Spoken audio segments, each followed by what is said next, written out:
Welcome, welcome.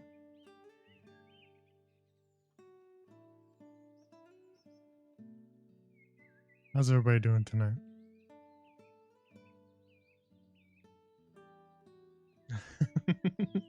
Cat cozy? Cat cozy?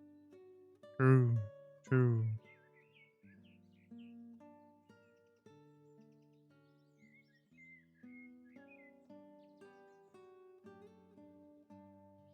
I had to switch out the song because apparently the other one was not as public domain as they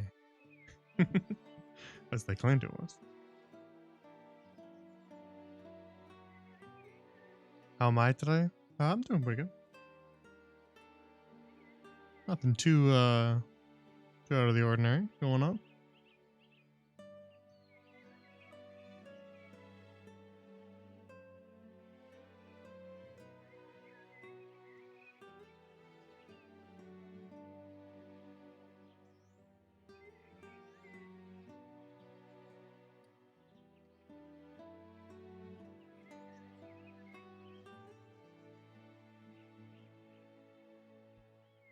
We'll get started in a little bit. We're gonna kind of ease into things as last time, just like we did last time.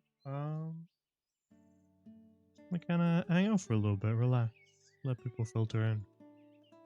Today you'll be making a Burgermeister Meisterburger house. I see.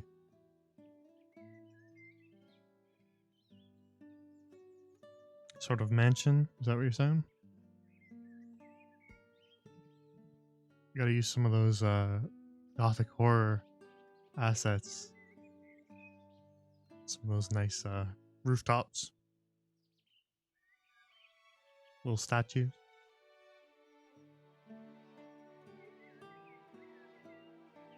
Never made a rich people house before? Just put some statues out front, put a fence around it, give them like a garden that's like not like beautiful, but like clearly manicured. You can avoid making it too pretty by draining away a bit of the saturation on a lot of the color stuff, like flowers and plants and stuff. You just remove a bit of saturation, and it won't feel too wonderful. And then of course just like a subtle night filter if you want it to feel gloomy.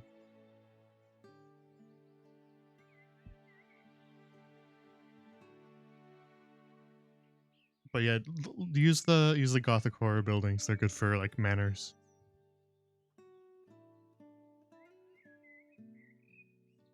Whenever I'm making big houses like that, I always just do like the front. I don't try to like represent the whole building from outside. I just do the front, and then if it needs a backyard, then I'll do a backyard. But like I only have like kind of part of the building in the shot because it's just too hard to show the whole building. Because then you can see everything, you know. And if you can see everything, then it won't line up with what's actually inside. Because you know you have to be particular when you're making maps. So if you want the house to actually feel big inside, then you kind of have to play around with it a little bit. Might get my opinion on the outdoor. Sure, yeah, you can send it to me if you want me to tell you what I think. I don't mind.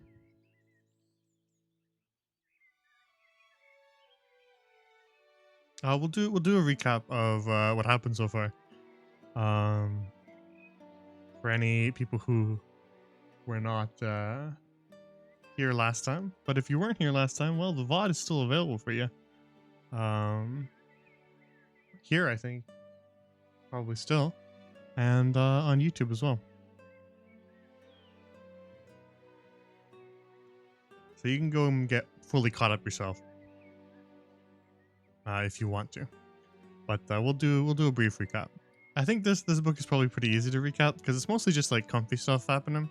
It's not like some complex plot where I have to explain to you all of the 47 different noble houses and how they relate to each other and how magic works in this universe. It isn't. You don't need to know. That's not what we're here for. We're here for cozy little stories, and it's a pretty simple one.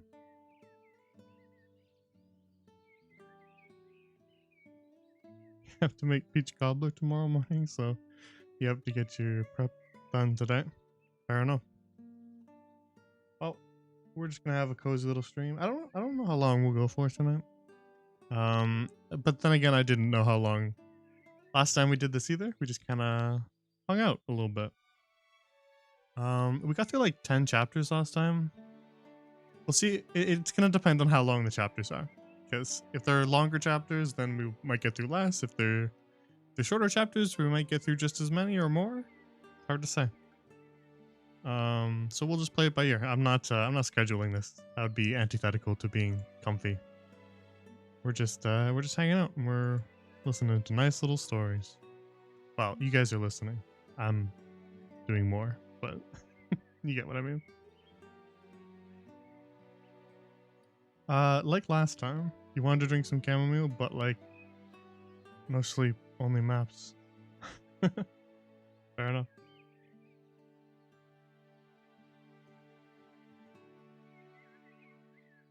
Like last time, we'll take breaks in between chapters and we'll discuss because I'm not gonna like do any major interruption and like read chat messages while I'm in the middle of a chapter and reading. Mostly just because I won't be focused on that. If there's something funny in the chat, then maybe I would pause. But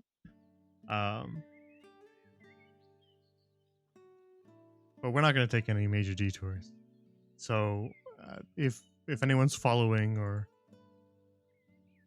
doing any other things, donating whatever, any alerts or whatever, all that stuff, I'm gonna take care of that stuff in between chapters. So please don't be offended if it seems like I'm not addressing you in the chat or elsewhere. We'll take little breaks. Cass made fun of me for your Harshfall and Estinian prince that you bought. So you're gonna kill the D&D character. Yeah, no one's allowed to make fun of Harshfall. There should be consequences.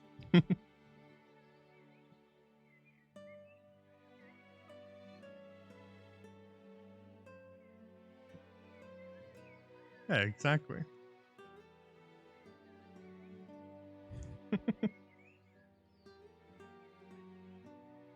All right, we can get going on the recap because it's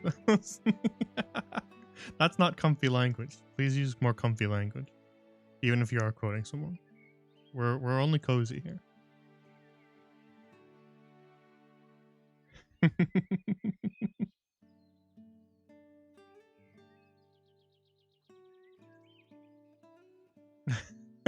Yeah, that's better. Thank you. Much better.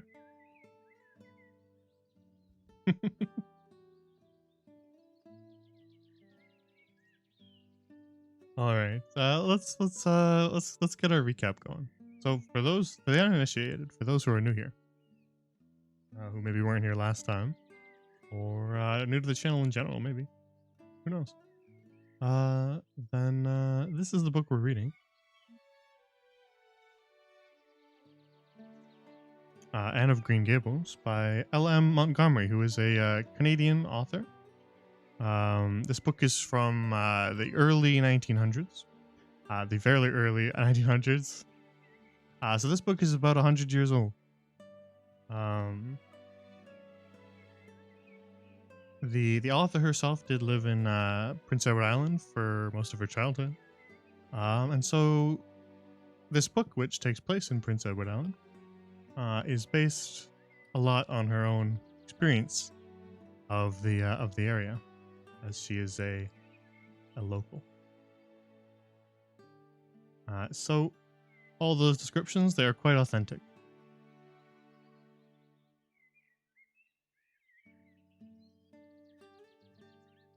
Green Gables itself being actually a real place that still stands today.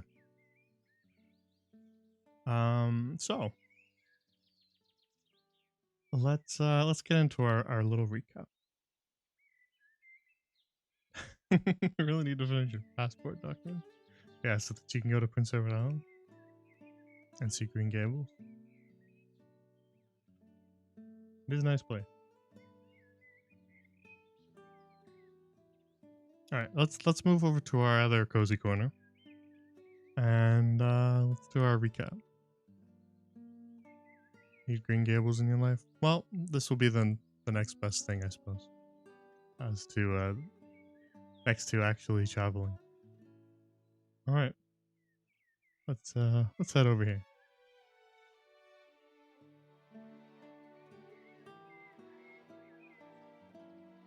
So, like I said, we got through a decent amount last time. We got to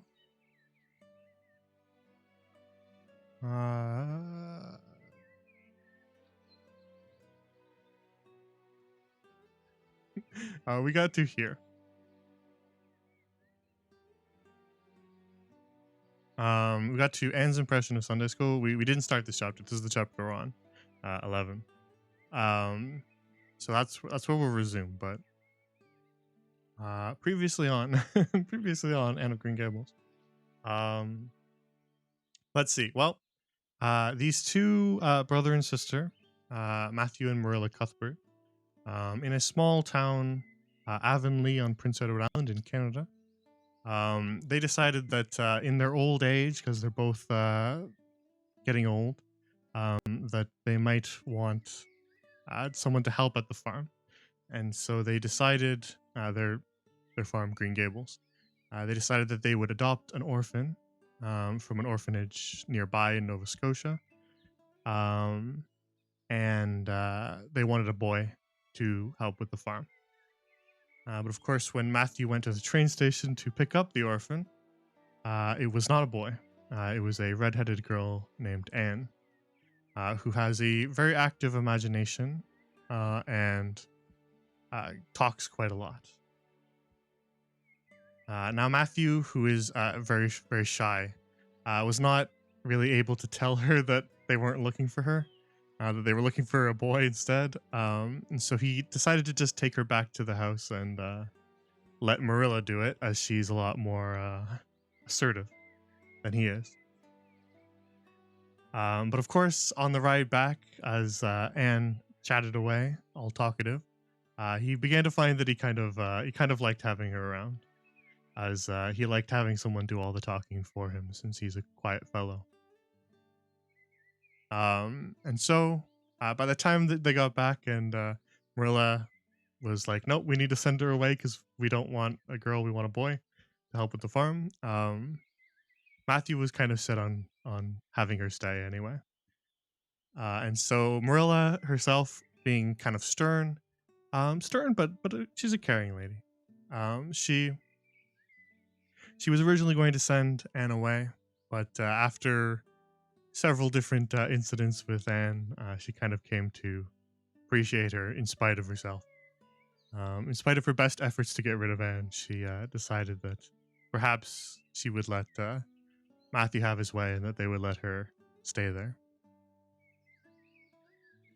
But of course, Marilla insisted that if Anne was going to stay, that she must not only help out, but she must be brought up proper and not become a hooligan or a misbehaving child. And so Anne was promising that she would follow everything that Marilla would have her do, and that's kind of where we left off. Anne had a few incidents where she was insulted by Mrs. Rachel Lynde for her red hair and freckles, and did not take that quite very. She didn't take it very well, and called Mrs. Rachel fat and old, which, true, but but Marilla was not happy about that. And so Anne was forced to apologize in spite of the fact that she did not want to apologize. And so they had a bit of a back and forth, Marilla and Anne, but Anne did apologize. And Anne has begun also to be taught prayer, and they intend her to go to Sunday school, as she didn't have much of an impression of religion at all from her bringing up. She's had a bit of a hard life. We did learn about that as well. Anne's parents died when she was quite young, and she's been kind of thrown around between several foster homes, all of which were not particularly pleasant occurrences. There wasn't really anyone who made her feel like she belonged or that she had a home. And so that's why when she's now here at Green Gables, she does finally feel like she has a home. And so she does want to stay, which is why she's so motivated to basically do whatever Marilla wants her to do because she doesn't want to get sent away.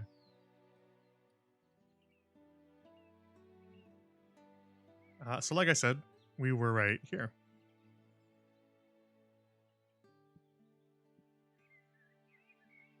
And so that's where we're going to return. We had just kind of left off with Anne and Marilla. Marilla was attempting to teach Anne prayer, and Anne had her own very strange way of praying, which was not particularly appreciated by Marilla. Um, but it's still understandable. She has a unique perspective on the world, for sure. But it's all charming. So we're going to return with this chapter here, chapter 11, and we can just get going now. How's that sound?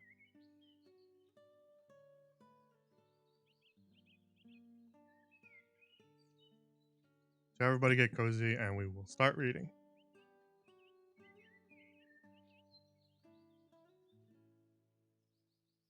All right, let's turn the music off.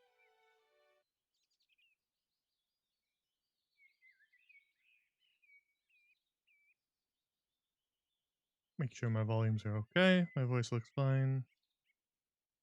Just some soft nature in the background so that it's not dead air. And let's get going.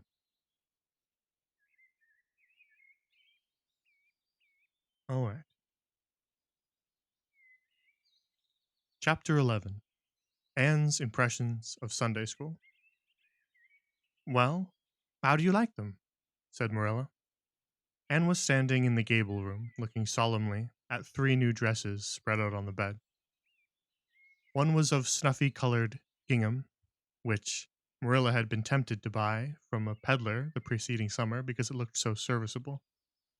One was of black and white checkered sateen, which she had picked up at a bargain counter in the winter. And one was a stiff print of an ugly blue shade, which she had purchased that week at a Carmody store. She had made them up herself, and they were all made alike. Plain skirts, fulled tightly to plain waists, with sleeves as plain as waist, and skirt and tight as sleeves could be. I'll imagine that I like them, said Anne soberly. I don't want you to imagine it, said Marilla, offended. Now I can see you don't like the dresses. What is the matter with them? Aren't they neat and clean and new? Yes. Then why don't you like them? They're not. They're not pretty, said Anne reluctantly. Pretty? Marilla sniffed. I didn't trouble my head about getting pretty dresses for you. I don't believe in pampering vanity, Anne. I'll tell you that right off. Those dresses are good, sensible, serviceable dresses without any frills or furbelows about them. And they're all you'll get this summer. The brown gingham and the blue print will do you for school when you begin to go. The sateen is for church and Sunday school. I expect you to keep them neat and clean and not to tear them. I should think you'd be grateful to get most anything after those skimpy wincy things you've been wearing. Oh, I am grateful, protested Anne. But I'd be ever so much gratefuler if you'd made just one of them with puffed sleeves. Puffed sleeves are so fashionable now. It would give me such a thrill, Marilla, just to wear a dress with puffed sleeves. Well, you'll have to do without your thrill. I hadn't any material to waste on puffed sleeves. I think they are ridiculous looking things anyhow. I prefer the plain, sensible ones. But I'd rather look ridiculous when everybody else does than plain and sensible all by myself, persisted Anne mournfully. Trust you for that. Well, hang those dresses carefully up in your closet, and then sit down and learn the Sunday school lesson. I got a quarterly from Mr. Bell for you, and you'll go to Sunday school tomorrow, said Marilla. disappearing downstairs in a high dudgeon. Anne clasped her hands and looked at the dresses. I did hope there would be a white one with puffed sleeves, she whispered, disconsolately.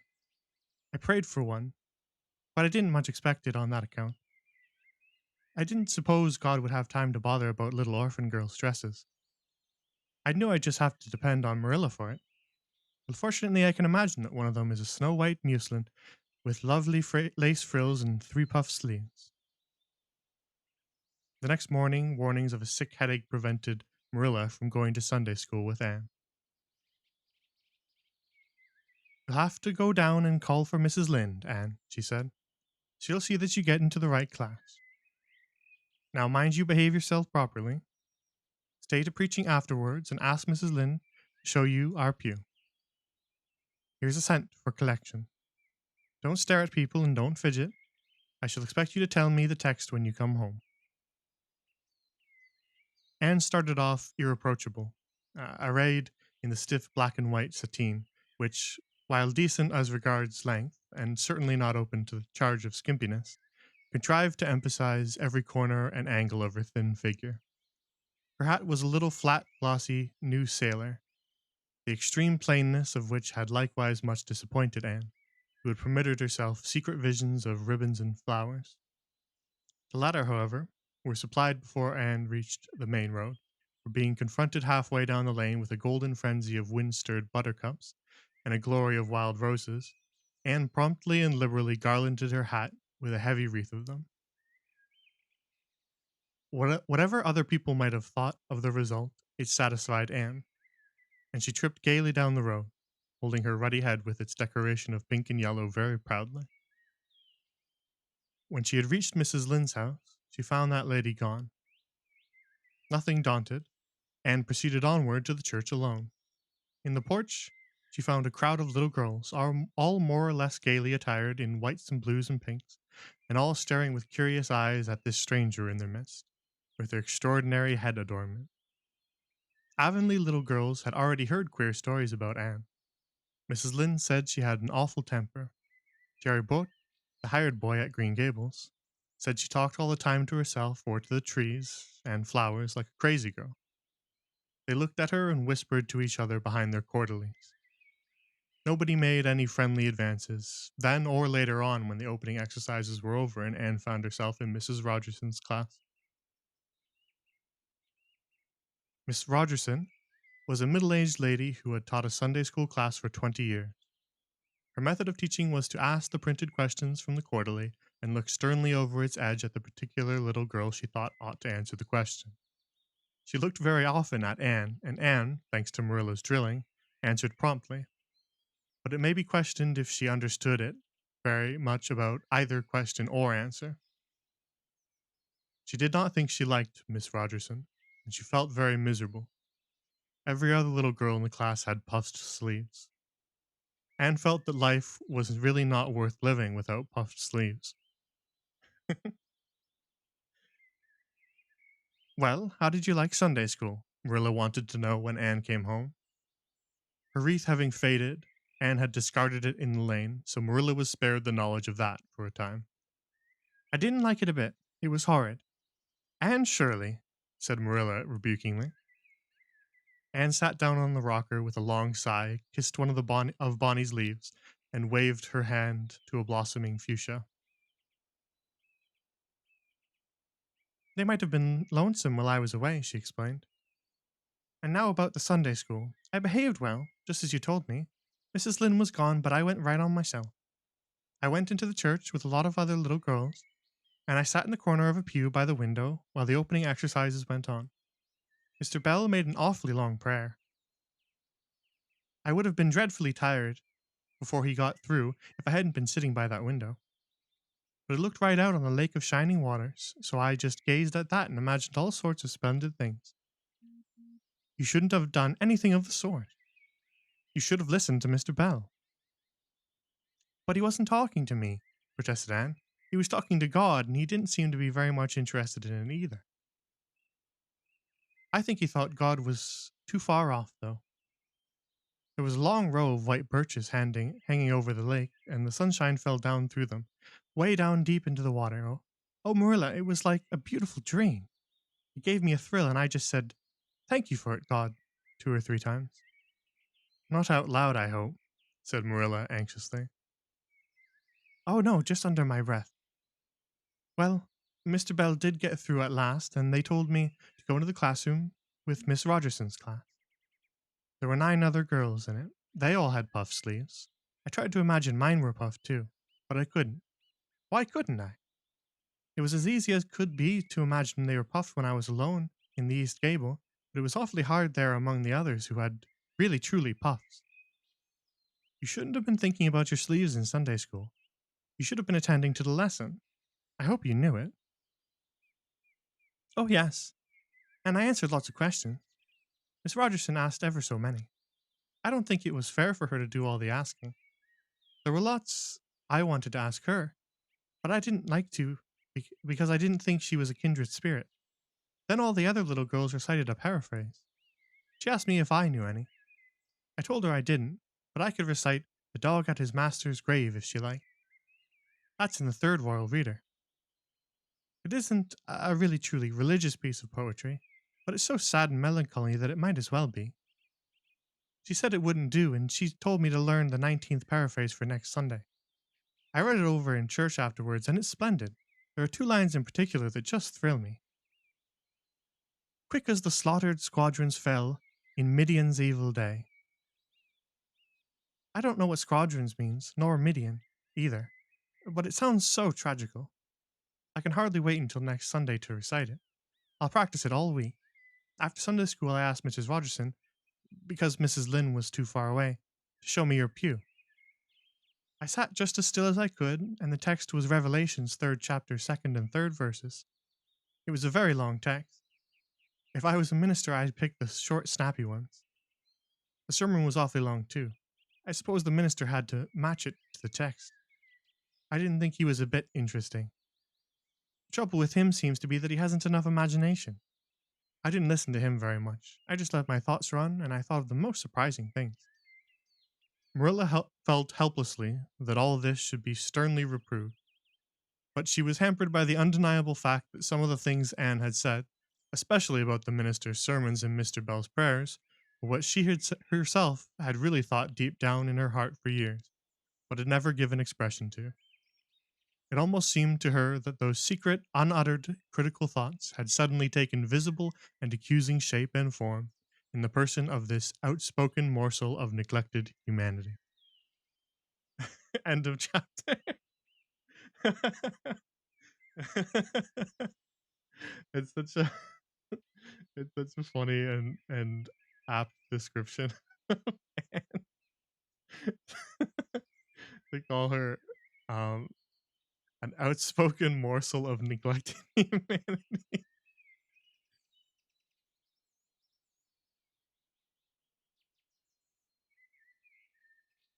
Yeah, that was a fun chapter too. I enjoyed that one.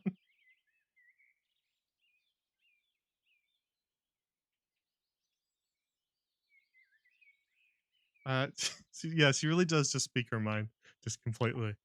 Um, just roasting everybody for being too boring.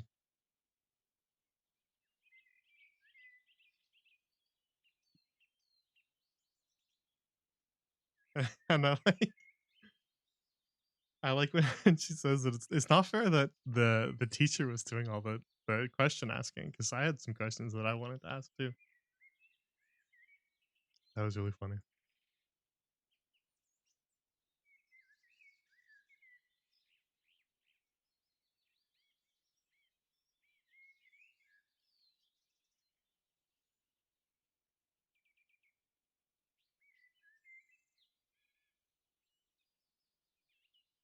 All right, well we can just get on to the next chapter. That was not a very long one, so went by rather quickly. It was good though. All right, let us continue. Chapter 12.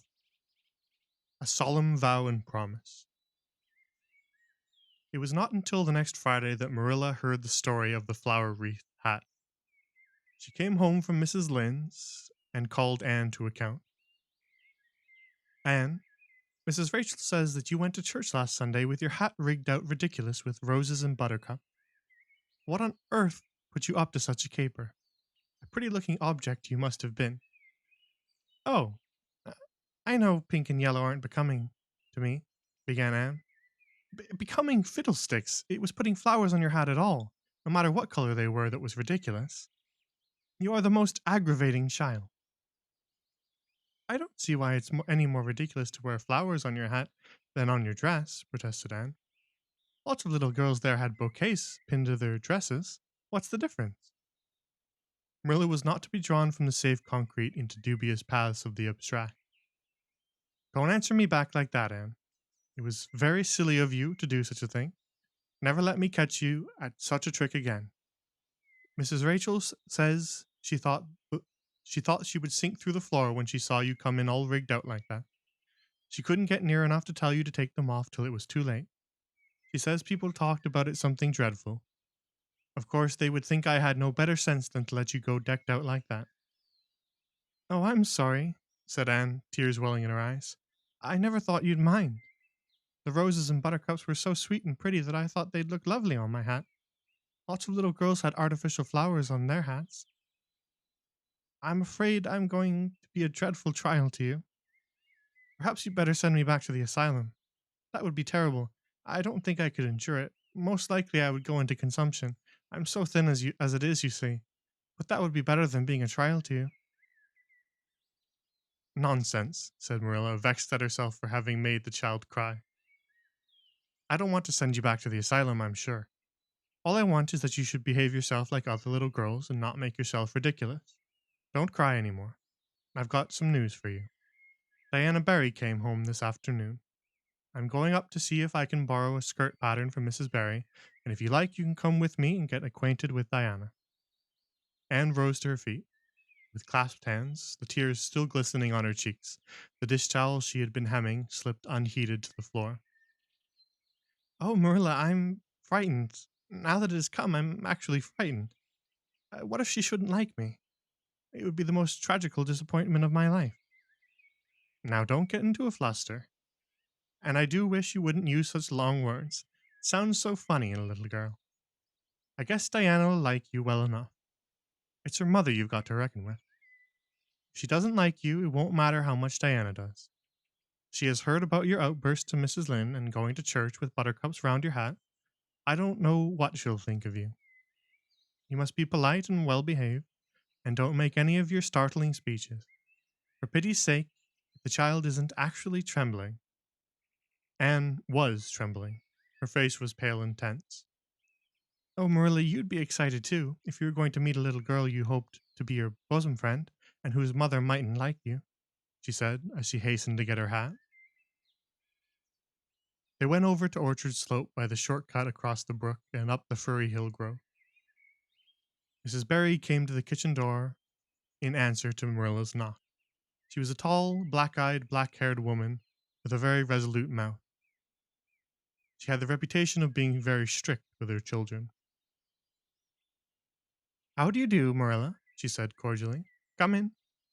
And this is the little girl you've adopted, I suppose? Yes, this is Anne Shirley, said Marilla. Spelled with an E, gasped Anne, who, tremulous and excited as she was determined there should be no misunderstanding on that important point. Mrs. Barry, not hearing or not comprehending, merely shook hands and said kindly, How are you? I am well in body, although considerable rumpled in spirit, thank you, ma'am, said Anne gravely. Then aside to Marilla in an audible whisper, There wasn't anything startling in that, was there, Marilla? Diana was sitting on the sofa reading a book in which she dropped when the callers entered. She was a very pretty little girl, with her mother's black eyes and hair and rosy cheeks, and the merry expression which was her inheritance from her father. This is my little girl Diana, said Mrs. Barry. Diana, you might take Anne out into the garden and show her your flowers. It will be better for you than straining your eyes over that book. She reads entirely too much. This to Marilla as the little girls went out. And I can't prevent her, for her father aids and abets her. She's always poring over a book. I'm glad she has the prospect of a playmate. Perhaps it will take her more out of doors. Outside, in the garden, which was full of mellow sunset light streaming through the dark old firs to the west of it, stood Anne and Diana, gazing bashfully at each other over a clump of gorgeous tiger lilies. The berry garden was a bowery wilderness of flowers which would have delighted Anne's heart at any time less fraught with destiny. It was encircled by huge old willows and tall firs, beneath which flourished flowers that loved the shade. Prim, right angled paths, neatly bordered with clamshells, intersected it like moist red ribbons in the beds between old fashioned flowers ran riot. There were rosy bleeding hearts and great splendid crimson peonies, white fragrant narcissi, and thorny sweet Scotch roses, pink and blue and white columbines, and lilac tinted bouncing bats, clumps of southern wood and ribbon grass and mint, purple Adam and Eve, daffodils, and masses of sweet clover white with its delicate, fragrant, feathery sprays, scarlet lightning that shot its fiery lances over prim white musk flowers. A garden it was where sunshine lingered and bees hummed, and winds beguiled into loitering purred and rustled. "Oh, Diana, oh, Diana," said Anne at last, clasping her hands and speaking almost in a whisper. "Oh, do you think you can like me a little? Enough to be my bosom friend?" Diana laughed. Diana always laughed before she spoke. "Why, I guess so," she said frankly. "I'm awfully glad you come to live here at Green Gables. It will be jolly to have somebody to play with. There isn't any other girl who lives near enough to play with, and I've no sisters big enough." "Will you swear to be my friend forever and ever?" demanded Anne eagerly. Diana looked shocked. "Why, it's dreadfully wicked to swear," she said rebukingly. "Oh no, not my kind of swearing. There are two kinds, you know." "I've never heard of but one kind," said Diana doubtfully. "There really is another. Oh, it isn't wicked at all. It just means vowing and promising solemnly." "Well, I don't mind doing that," agreed Diana, relieved. "How do you do it?" "We must join hands so," said Anne gravely. "It ought to be over running water. We'll just imagine this path is running water. I'll repeat the oath first. I solemnly swear to be faithful to my bosom friend, Diana Barry, as long as the sun and moon shall endure. Now you say it and put my name in." Diana repeated the oath with a laugh fore and aft. Then she said, "You're a queer girl, Anne. I heard before that you were queer, but I believe I'm going to like you real well."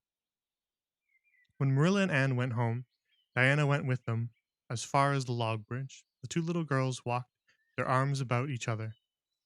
At the brook, they parted with many promises to spend the next afternoon together. "Well, did you find Diana a kindred spirit?" asked Marilla as they went up through the garden of Green Gables. "Oh, yes," sighed Anne, blissfully unconscious of any sarcasm on Marilla's part. "Oh, Marilla, I'm the happiest girl on Prince Edward Island this very moment. I assure you I'll say my prayers with a right good will tonight. Diane and I are going to build a playhouse in Mr. William Bell's birch grove tomorrow. Can I have those broken pieces of china that are out in the woodshed? Diana's birthday is in February and mine is in March. Don't you think that is a very strange coincidence?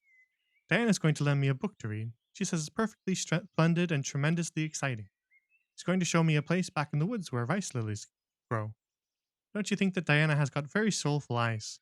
I wish I had soulful eyes. Diana's going to teach me to sing a song called Nellie in the Hazel Dell. She's going to give me a picture to put up in my room. It's a perfectly beautiful picture, she says. A lovely lady in a pale silk blue dress. A sewing machine agent gave it to her. I wish I had something to give Diana. I'm an inch taller than Diana, but she is ever so much fatter. She says she'd like to be thin because it's so much more graceful, but I'm afraid she only said it to soothe my feelings. We're going to the shore some day to gather shells. We've agreed to call spring down by the log bridge the Dryad's Bubble. Isn't that a perfectly elegant name? I read a story once about a spring called that. A dryad is sort of a grown-up fairy, I think. Well, all I hope is you won't talk Diana to death," said Marilla. "But remember this in all your planning. You're not going to play all the time, nor most of it. You'll have your work to do, and it'll have to be done first. Anne's cup of happiness was full, and Matthew caused it to overflow. He had just got home from a trip to the store at Carmody, and he sheepishly produced a small parcel from his pocket and handed it to Anne, with a deprecatory look at Marilla. I heard you say you liked chocolate sweeties, so I got you some, he said. Humph, sniffed Marilla. It'll ruin her teeth and stomach. There, there, child, don't look so dismal. You can eat those since Matthew has gone and got them. You better have brought you peppermints. They're wholesomer. Don't sicken yourself eating all of them at once now.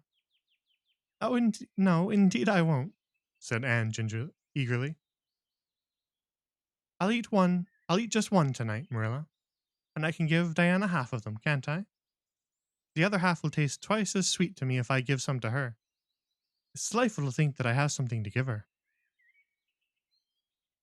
I will say it for the child, said Marilla when Anne had gone to her gable.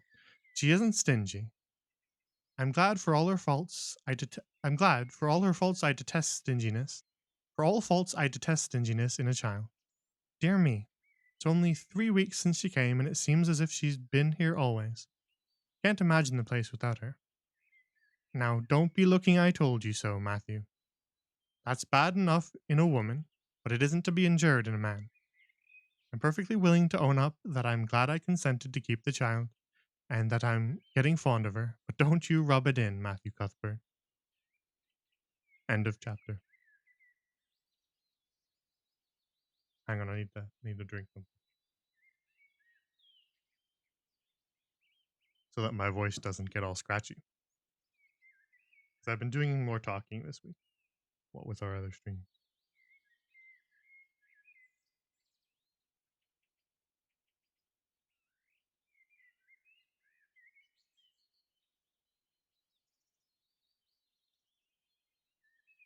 That was an adorable chapter.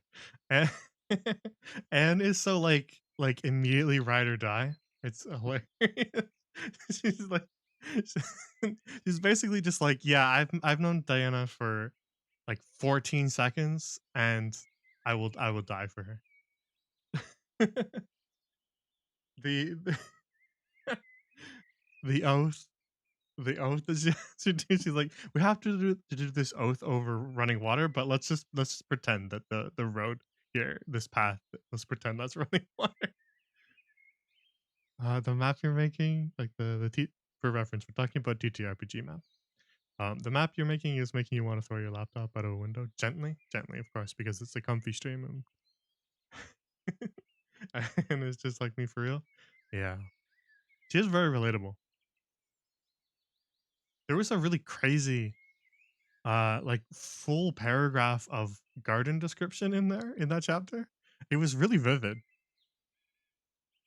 Yeah, this one here, this entire this entire section is just talking about the garden, and it's really pretty.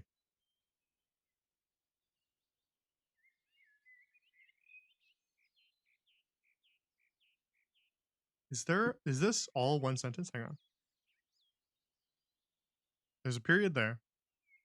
Period there. Is there any other periods? I think like the entire second half of this paragraph is one sentence. But it's using semicolons, so it's not too bad. But I was running out of breath there by the end. It's not grammatically incorrect. I'm just saying that it's quite a long sentence. You bought your mom some purple calla lilies today for Mother's Day, and they're very pretty. I can imagine.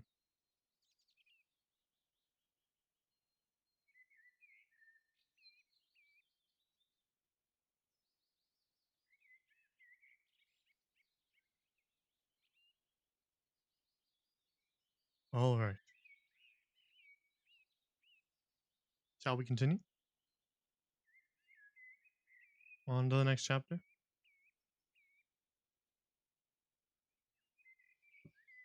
Posted a pic of them in this in your Discord chat. Okay, I can take a look. I've not been looking at Discord much today.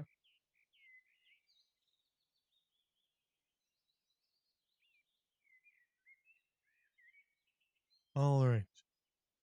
Let's start on the next chapter. Chapter 13. The Delights of Anticipation. It's time Anne was in to do her sewing, said Marilla, glancing at the clock and then out into the yellow August afternoon where everything was drowsed in heat. She stayed playing with Diana for more than half an hour now. More, for more than half an hour more, and I gave her leave to. And now she's perched out there on the woodpile talking to Matthew, 19 to the dozen, when she knows perfectly well she ought to be at her work. And of course, he's listening to her like a perfect ninny. I never saw such an infatuated man. The more she talks and the odder things she says, the more he is delighted, evidently. Anne Shirley, you come right in here this minute, do you hear me? A series of staccato taps on the west window brought Anne flying in from the yard, eyes shining, cheeks faintly flushed with pink, unbraided hair streaming behind her in a torrent of brightness. Oh, Marilla, she exclaimed breathlessly. There's going to be a Sunday school picnic next week in Mr. Harmon Andrews' field, right near the Lake of Shining Waters. And Mrs. Superintendent Bell and Mrs. Rachel Lynde are going to make ice cream. Think of it, Marilla, ice cream. And oh, Marilla, can I go to it? Just look at the clock, if you please, Anne. What time did I tell you to come in? 2 o'clock. But isn't it splendid about the picnic, Marilla? Please, can I go? Oh, I've never been to a picnic. I've dreamed of picnics, but I've never.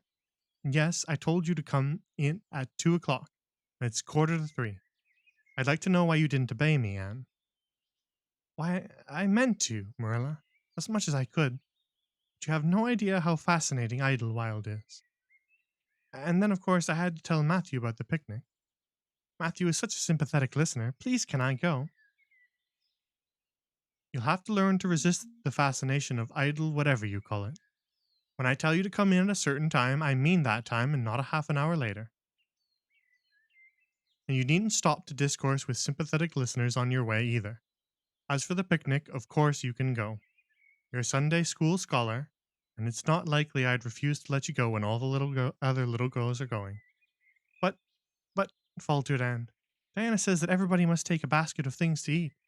I can't cook, as you know, Marilla, and I don't mind going to a picnic without puffed sleeves so much, but I'd feel terribly humiliated if I had to go without a basket. It's been preying on my mind ever since Diana told me. Well, it needn't prey any longer. I'll bake you a basket. Oh, you dear good Marilla. Oh, you are so kind to me. Oh, I'm very much obliged to you. Getting through with her O's, Anne cast herself into Marilla's arms and rapturously kissed her sallow cheek. It was the first time in her whole life that childish lips had voluntarily touched Marilla's face. Again, that sudden sensation of startling sweetness thrilled her. She was secretly vastly pleased at Anne's impulsive caress, which was probably the reason why she said brusquely, There, never mind your kissing nonsense. I'd sooner see you doing strictly as you're told. As for cooking, I mean to be giving you lessons in that some of these days. But you're so featherbrained, Anne, I've been waiting to see if you'd sober down a little and learn to be steady before I begin. Got to keep your wits about you in cooking, and not stop in the middle of things to let your thoughts rove all over creation. Now get out your patchwork and have your square done before tea time. I do not like patchwork, said Anne dolefully, hunting out her work basket and sitting down before a little heap of red and white diamonds with a sigh. I think some kinds of sewing would be nice, but there's no scope for imagination in patchwork. It's just one little seam after another, and you never seem to be getting anywhere. But of course, I'd rather be Anne of Green Gables sewing patchwork than Anne of any other place with nothing to do with it but play. I wish time went as quick sewing patches as it does when I'm playing with Diana, though. Oh, we do have such elegant times, Marilla. I have to furnish most of the imagination, but I'm well able to do that. Diana is simply perfect in every other way. You know that little piece of land across the brook that runs between our farm and Mr. Barry's? It belongs to Mr. William Bell, and right in the corner there is a little ring of white birch trees. The most romantic spot, Marilla. Diana and I have our playhouse there. We call it Idlewild. Isn't that a poetical name? I assure you it took me some time to think it out. I stayed awake nearly a whole night before I invented it. Then, just as I was dropping off to sleep, it came like an inspiration. Diana was enraptured when she heard it. We have got our house fixed up elegantly. You must come and see it, Marilla, won't you? We have great big stones all covered with moss for seats, and boards from tree to tree for shelves. And we have all our dishes on them. Of course, they're all broken, but it's the easiest thing in the world to imagine that they are whole. There's a piece of plate with a spray of red and yellow ivy on it that is especially beautiful. We keep it in the parlor, and we have the fairy glass there too. The fairy glass is as lovely as a dream. Diana found it out in the woods behind their chicken house. It's all full of rainbows, just little young rainbows that haven't grown big yet. And Diana's mother told her that it was broken off a hanging lamp they once had. But it's nice to imagine the fairies lost it one night when they had a ball, so we named it the fairy glass. Matthew's going to make us a table. Oh, we have named that little round pool over in Mr. Barry's field Willowmere. I got that name out of a book Diana lent me. That was a thrilling book, Marilla. The heroine had 5 lovers. I'd be satisfied with one, wouldn't you? She was very handsome and she went through great tribulations. She could faint as easy as anything. I'd love to be able to faint, wouldn't you, Marilla? It's so romantic. But I'm really very healthy for all I am thin. I believe I'm getting fatter, though. Don't you think I am? I look at my elbows every morning when I get up to see if any dimples are coming. Diana is having a new dress made with elbow sleeves. She is going to wear it to the picnic. Oh, I do hope it will be fine next Wednesday. I don't feel that I could endure the disappointment if anything happened to prevent me from getting to the picnic. I suppose I'd live through it, but I'm certain it would be a lifelong sorrow. It wouldn't matter if I got to 100 picnics in. If I got to 100 picnics in after years, they wouldn't make up for missing this one. You're going to have boats on the Lake of Shining Waters and ice cream, as I told you. I have never tasted ice cream. Diana tried to explain what it was like, but I guess ice cream is one of those things that are beyond imagination. And you have talked even on for 10 minutes by the clock, said Marilla. Now, just for curiosity's sake, see if you can hold your tongue for the same length of time. Anne held her tongue as desired. But for the rest of the week, she talked picnic and thought picnic and dreamed picnic. On Saturday, it rained, and she worked herself into such a frantic state lest it should keep raining until and over Wednesday that Marilla made her sew an extra patchwork square by the way of steadying her nerves. On Sunday, Anne confided to Marilla on the way home from church that she grew actually cold all over with excitement when the minister announced the picnic from the pulpit. Such a thrill went up and down my back, Marilla. I don't think I'd ever really believed until then that there was honestly going to be a picnic. I couldn't help fearing I'd only imagined it. But when a minister says a thing in the pulpit, you just have to believe it. You set your heart too much on things, Anne, said Marilla, with a sigh. I'm afraid there'll be a great many disappointments in store for you through life. Oh, Marilla, looking forward to things is half the pleasure of them, exclaimed Anne. You mayn't get the things themselves, but nothing can prevent you from having the fun of looking forward to them. Mrs. Lynde says, Blessed are they who expect nothing, for they shall not be disappointed. But I think it would be worse to expect nothing than to be disappointed. Marilla wore her amethyst brooch to church that day as usual. Marilla always wore her amethyst brooch to church. She would have thought it rather sacrilegious to leave it off, as bad as forgetting her Bible or her collection dime. That amethyst brooch was Marilla's most treasured possession. A seafaring uncle had given it to her mother, who in turn had bequeathed it to Marilla. It was an old-fashioned oval containing a braid of her mother's hair, surrounded by a border of very fine amethysts. Marilla knew too little about precious stones to realize how fine the amethysts actually were, but she thought them very beautiful and was always pleasantly conscious of their violet shimmer at her throat, above her good brown satin dress, even although she could not see it. Anne had been smitten with delighted admiration when she first saw that brooch. Oh, Marilla, it's a perfectly elegant brooch. I don't know how you can pay attention to the sermon or the prayers when you have it on. I could, I know. I think amethysts are just sweet. They are what I used to think diamonds were like. Long ago, before I had ever seen a diamond, I read about them and I tried to imagine what they would be like. I thought they would be lovely glimmering purple stones. When I saw a real diamond in a lady's ring one day, I was so disappointed I cried. Of course, it was very lovely, but it wasn't my idea of a diamond. Will you let me hold the brooch for 1 minute, Marilla? Do you think amethysts can be the souls of good violets? Yes. End of chapter.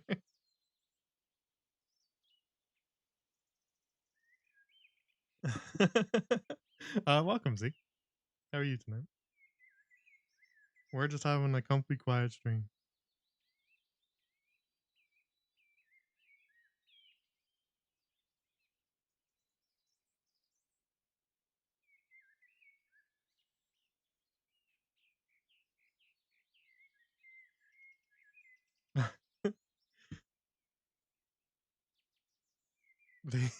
the the extensive ramblings of Anne are so funny every time.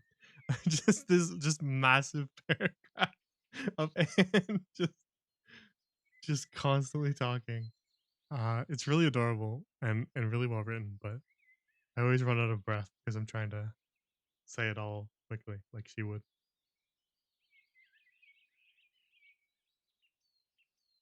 And she always like every single time. This was true in the other chapters that we read last time too. She just like sharply wheels into a new direction multiple times. It always catches me off guard every time the next sentence is just completely about something unrelated to what we were talking about, and it makes me laugh every time.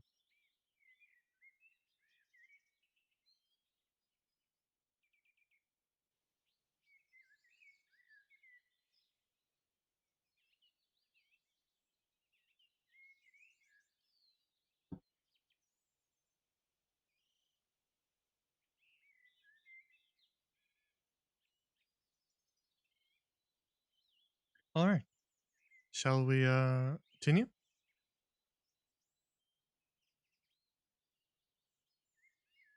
Let's keep going.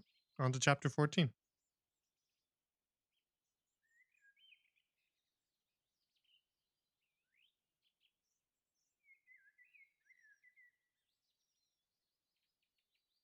Chapter 14. Anne's confession. On the Monday evening before the picnic, Marilla came down from her room with a troubled face. Anne, she said to that small personage who was shelling peas by the spotless table and singing Nellie of the Hazel Dell with a vigor and expression that did credit to Diana's teaching. Did you see anything of my crystal brooch? Or my amethyst brooch? I stuck it in my pincushion when I came home from church yesterday evening, but I can't find it anywhere. I saw it this afternoon when you were away at the Aid Society, said Anne a little slowly. I was passing your door when I saw it on the cushion, so I went inside to look at it. Did you touch it? Said Marilla sternly. Yes, admitted Anne. I took it up and I pinned it on my breast just to see how it would look. You had no business to do anything of the sort. It was very wrong in a little girl to meddle. You shouldn't have gone into my room in the first place, and you shouldn't have touched a brooch that didn't belong to you in the second. Where did you put it? Oh, I put it back on the bureau. I hadn't it on for a minute. Truly, I didn't mean to meddle, Marilla. I didn't think about it being wrong to go in and try on the brooch, but I see now that it was, and I'll never do it again. That's one good thing about me. I'll never do the same naughty thing twice. You didn't put it back, said Marilla. That brooch isn't anywhere on the bureau. You've taken it out or something, Anne. I did put it back, said Anne quickly, pertly. Marilla thought. I don't just remember whether I stuck it on the pincushion or laid it on the china tray, but I'm perfectly certain I put it back. I'll go and have another look, said Marilla, determining to be just. If you put that brooch back, it's still there. If it isn't, I'll know you didn't, that's all. Marilla went to her room and made a thorough search, not only over the bureau, but in every other place she thought the brooch might possibly be. It was not to be found, and she returned to the kitchen. Anne, the brooch is gone. By your own admission, you were the last person to handle it. Now, what have you done with it? Tell me the truth at once. Did you take it out and lose it? No, I didn't, said Anne solemnly, meeting Marilla's angry gray gaze squarely. I never took the brooch out of your room, and that is the truth. If I was to be led to the block for it, although I am not very certain what a block is. So there, Marilla. Anne's so there was only intended to emphasize her assertion, but Marilla took it as a display of defiance. I believe you are telling me a falsehood, Anne, he said sharply. I know you are. There now, don't say anything more unless you are prepared to tell the whole truth. Go to your room and stay there until you are ready to confess. Will I take the peas with me? Said Anne meekly. No, I'll finish selling them myself. Do as I bid you. When Anne had gone, Marilla went about her evening tasks in a very disturbed state of mind. She was worried about her valuable brooch. What if Anne had lost it? And how wicked of the child to deny having taken it, when anybody could see she must have. With such an innocent face, too. I don't know what I wouldn't sooner have had happen, thought Marilla, as she nervously shelled the peas. Of course, I don't suppose she meant to steal it or anything like that. She's just taken it to play with, or help along that imagination of hers. She must have taken it, that's clear, for there hasn't been a soul in that room since she was in it, by her own story, until I went up tonight. And the brooch is gone, there's nothing sure. I suppose she has lost it and is afraid to own up for fear she'll be punished. It's a dreadful thing to think she tells falsehoods. It's a far worse thing than her fit of temper. It's a fearful responsibility to have a child in your house you can't trust. Slyness and untruthfulness, that's what she has displayed. I declare I feel worse about it than about the brooch. If she'd only have told the truth about it, I wouldn't mind so much. Marilla went to her room at intervals all through the evening and searched for the brooch without finding it. A bedtime visit to the East Gable produced no result. Anne persisted in denying that she knew anything about the brooch, but Marilla was only the more firmly convinced that she did. She told Matthew the story the next morning. Matthew was confounded and puzzled. He could not so quickly lose faith in Anne, but he had to admit that circumstances were against her. You're sure it hasn't fell down behind the bureau? Was the only suggestion he could offer. I've moved the bureau and I've taken out the drawers and I've looked in every crack and cranny, was Marilla's positive answer. The brooch is gone and that child has taken it and lied about it. That's the plain, ugly truth, Matthew Cuthbert, and we might as well look it in the face. Well, now, what are you going to do about it? Matthew asked forlornly, feeling secretly thankful that Marilla and not he had to deal with the situation. He felt no desire to put his oar in this time. She'll stay in her room until she confesses, said Marilla grimly, remembering the success of this method in the former case. Then we'll see. Perhaps we'll be able to find the brooch if she'll only tell where she took it, but in any case she'll have to be severely punished, Matthew. Well, now, you'll have to punish her, said Matthew, reaching for his hat. I have nothing to do with it, remember. You warned me off yourself. Marilla felt deserted by everyone. She could not even go to Mrs. Lynde for advice. She went up to the east gable with a very serious face and left it with a face more serious still. Anne steadfastly refused to confess. She persisted in asserting that she had not taken the brooch. The child had evidently been crying, and Marilla felt a pang of pity which she sternly repressed. By night she was, as she expressed it, beat out. You stay in this room until you confess, Anne. You can make up your mind to that, she said firmly. But the picnic is tomorrow, Marilla, cried Anne. You won't keep me from going to that, will you? You'll just let me out for the afternoon, won't you? Then I'll stay here as long as you like afterwards, cheerfully. But I must go to the picnic. You'll not go to picnics nor anywhere else until you confessed, Anne. Oh, Marilla, gasped Anne, but Marilla had gone out and shut the door. Wednesday morning dawned as bright and fair as if expressly made to order for the picnic. Birds sang around Green Gables, the Madonna lilies in the garden sent out whiffs of perfume that entered in on viewless winds at every door and window, and wandered through the halls and rooms like spirits of benediction. The birches in the hollow waved joyful hands as if watching for Anne's usual morning greeting from the east gable. But Anne was not at her window. When Marilla took her breakfast up to her, she found the child sitting primly on her bed, pale and resolute, with tight shut lips and gleaming eyes. Marilla, I am ready to confess. Ah, Marilla laid down the tray. Once again her method had succeeded, but her success was very bitter to her. Let me hear what you have to say then, Anne. I took the amethyst brooch, said Anne, as if repeating a lesson she had learned. I took it just as you said. I didn't mean to take it when I went in, but it did look so beautiful, Marilla, when I pinned it on my breast that I was overcome by an irresistible temptation. I imagined how perfectly thrilling it would be to take it to Idlewild and play I was the Lady Cordelia Fitzgerald. It would be so much easier to imagine that I was the Lady Cordelia if I had a real amethyst brooch on. Diana and I made necklaces of roseberries, but what are roseberries compared to amethysts? So I took the brooch. I thought I could put it back before you came home. I went all the way around by the road to lengthen out the time.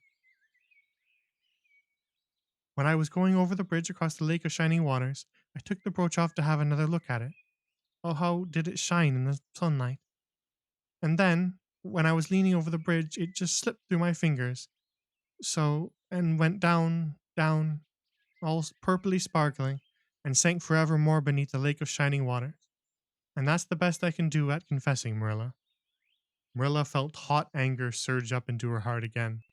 This child had taken and lost her treasured amethyst brooch, and now sat there calmly reciting the details thereof without the least apparent compunction or repentance. Anne, this is terrible, she said, trying to speak calmly. You are the very wickedest girl I ever heard of. Yes, I suppose I am, agreed Anne tranquilly, and I know I'll have to be punished. It'll be your duty to punish me, Marilla. Won't you please get it over right off, because I'd like to go to the picnic with nothing on my mind. Picnic indeed! You'll go to no picnic today, Anne Shirley. That shall be your punishment.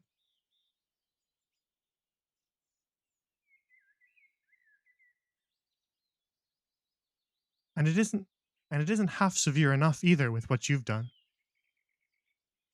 Not go to the picnic? Anne sprang to her feet and clutched Marilla's hand. But you promised me I might. Oh, Marilla, I must go to the picnic. That was why I confessed. Punish me any way you like but that. Oh, Marilla, please, please let me go to the picnic. Think of the ice cream. For anything you know, I may never have a chance to taste ice cream again. Marilla disengaged Anne's clinging hands stonily. You needn't plead, Anne. You are not going to the picnic, and that's final. No, not a word. Anne realized that Marilla was not to be moved. She clasped her hands together, gave a piercing shriek, and then flung herself face downward on the bed, crying and writhing in an utter abandonment of disappointment and despair. For the land's sake, gasped Marilla, hastening from the room. I believe the child is crazy. No child in her senses would behave as she does. If she isn't, she's utterly bad. Oh dear, I'm afraid Rachel was right from the first. But I've put my hand to the plow and I won't look back. That was a dismal morning. Marilla worked fiercely and scrubbed the porch floor and the dairy shelves when she couldn't find nothing else to do. Neither the shelves nor the porch needed it, but Marilla did. Then she went out and raked the yard. When dinner was ready, she went to the stairs and called Anne. A tear-stained face appeared, looking tragically over the banisters. Come down to your dinner, Anne. I don't want any dinner, Marilla, Anne said sobbingly. I couldn't eat anything today. My heart is broken. You'll feel remorse of conscience some day, I expect, for breaking it, Marilla, but I forgive you. Remember when the time comes that I forgive you. But please don't ask me to eat anything, especially boiled pork and greens. Boiled pork and greens are so unromantic when one is in affliction. Exasperated, Marilla returned to the kitchen and poured out her tale of woe to Matthew, who, between his sense of justice and his unlawful sympathy with Anne, was a miserable man. Well, now, you shouldn't have taken the brooch, Marilla, or told stories about it, he admitted mournfully, surveying his plate full of unromantic pork and greens, as if he, like Anne, thought it a food unsuited to crises of feeling. But she's such a little thing, such an interesting little thing. Don't you think it's pretty rough not to let her go to the picnic when she's so set on it? Matthew Cuthbert, I'm amazed at you. I think I've let her off too entirely too easy, and she doesn't appear to realize how wicked she's been at all. That's what worries me most. If she'd really felt sorry, it wouldn't be so bad. And you don't seem to realize it neither. You're making excuses for her all the time yourself. I can see that. Well, now, she's such a little thing, feebly reiterated Matthew. And there should be allowances made, Marilla. You know, she's never had any bringing up. Well, she's having it now, retorted Marilla. The retort silenced Matthew, if it did not convince him. That dinner was a very dismal meal. The only cheerful thing about it was Jerry Buell, the hired boy, and Marilla resented his cheerfulness as a personal insult. When her dishes were washed and her bread sponge set and her hens fed, Marilla remembered that she had noticed a small rent in her best black lace shawl when she had taken it off Monday afternoon on returning from the Ladies' Aid. She would go and mend it. The shawl was in a box in her trunk. As Marilla lifted it out, the sunlight, falling through the vines that clustered thickly about the window, struck upon something caught in the shawl. Something that glittered and sparkled in facets of violet light. Marilla snatched at it with a gasp. It was the amethyst brooch, hanging to a thread of the lace by its catch. Dear life and heart, said Marilla blankly. What does this mean? Here's my brooch safe and sound that I thought was at the bottom of Barry's pond. Whatever did that girl mean by saying she took it and lost it? I declare I believe Green Gables is bewitched. I remember now that when I took off my shawl Monday afternoon, I laid it on the bureau for a minute. Suppose the brooch got caught in it somehow. Well. Marilla betook herself to the east gable, brooch in hand. Anne had cried herself out and was sitting dejectedly by the window. Anne Shirley, said Marilla solemnly, I've just found my brooch hanging to my black lace shawl.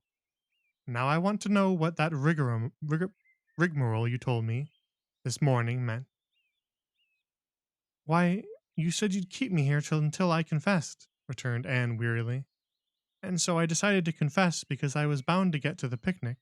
I thought out a confession last night after I went to bed and made it as interesting as I could, and I said it over and over so I wouldn't forget it. But you wouldn't let me go to the picnic after all, so all my trouble was wasted. Marilla had to laugh in spite of herself, but her conscience pricked her. And you do beat all. But I was wrong. I see that now. I shouldn't have doubted your word when I'd never known you to tell a story. Of course, it wasn't right for you to confess to a thing you hadn't done. It was very wrong of to do so. But I drove you to it. So if you'll forgive me, Anne, I'll forgive you, and we'll start square again. And now, get yourself ready for the picnic. Anne flew up like a rocket. Oh, Marilla, isn't it too late? No, it's only 2:00. There won't be more than well gathered yet, and it'll be an hour before they have tea. Wash your face and comb your hair and put on your gingham. I'll fill a basket for you. There's plenty of stuff baked in the house, and I'll get Jerry to hitch up the sorrel and drive you down to the picnic ground. Oh, Marilla, exclaimed Anne, flying to the washstand. 5 minutes ago I was so miserable I was wishing I'd never been born, and now I wouldn't change places with an angel. That night, a thoroughly happy, completely tired out Anne returned to Green Gables in a state of beatification impossible to describe. Oh, Marilla, I've had a perfectly scrumptious time. Scrumptious is a new word I learned today. I heard Mary Alice Bell use it. Isn't it very expressive? Everything was lovely. We had a splendid tea, and then Mr. Harmon Andrews took us all for a row on the Lake of Shining Waters, 6 of us at a time, and Jane Andrews nearly fell overboard.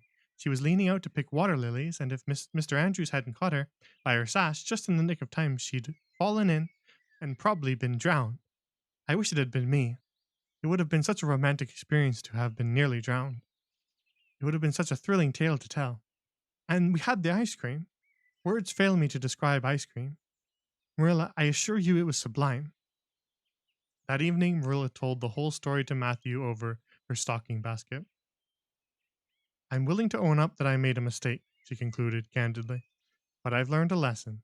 I have to laugh when I think of Anne's confession, although I suppose I shouldn't for it really, was a falsehood. But it doesn't seem as bad as the other would have been, somehow. And anyhow, I'm responsible for it. That child is hard to understand in some respects, but I believe she'll turn out all right yet. There's one thing certain, no house will ever be dull that she's in. End of chapter.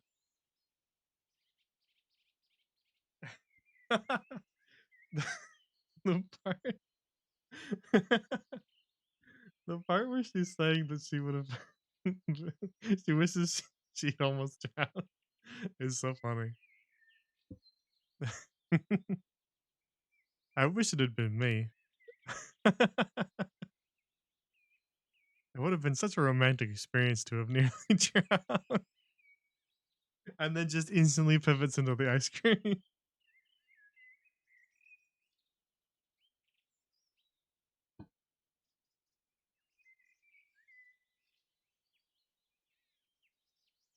Yep, Marilla really do be accusing her, huh?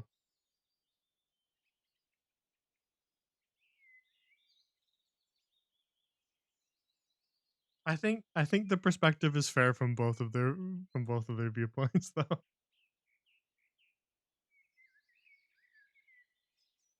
I don't think either of them was 100% wrong.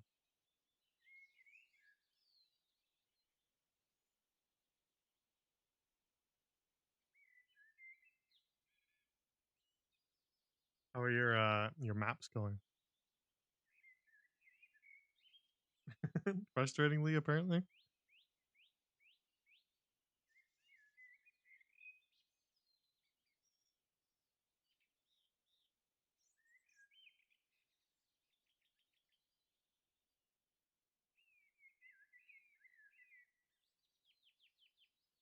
The only reason you haven't quit yet is because of Anne. Yeah, Anne would not want you to quit.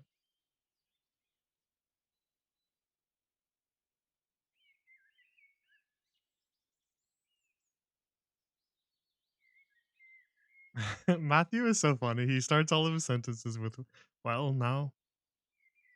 It makes me laugh every time. Um, and Marilla really did shut him down here though when he was like, well, she's not had any bringing up. Like, you know, go easy." And while she's having it now, it was a good retort. It's so tired. It's not that late at night. Why does the burgomaster have to be rich? Why can't he live in a shack? Well, he could live in a shack, but it wouldn't really befit his station and everything that you've described about him so far. All right, let's start the next chapter.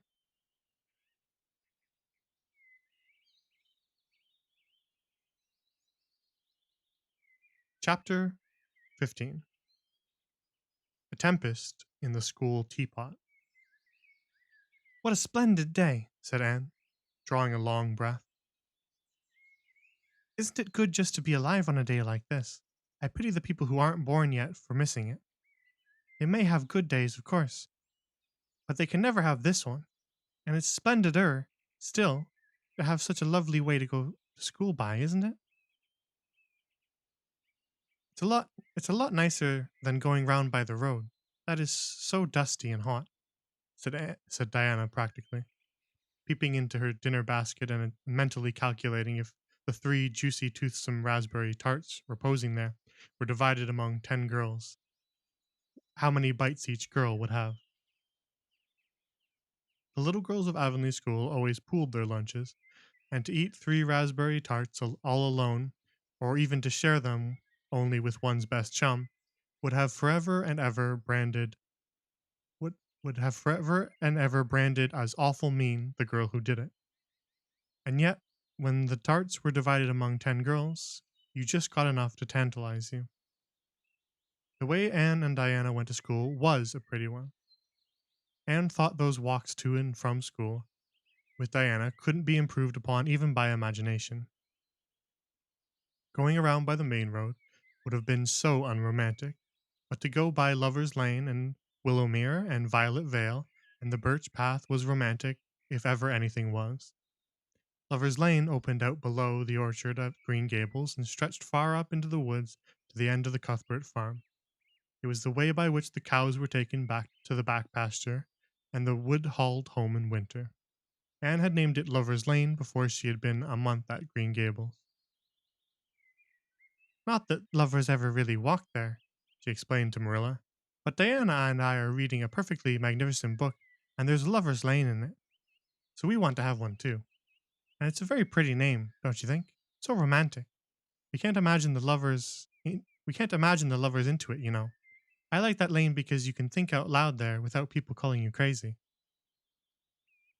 And starting out alone in the morning, went down Lover's Lane as far as the brook. Here Diana met her, and the two little girls went on up the lane under the leafy arch of maples. Maples are such sociable trees, said Anne.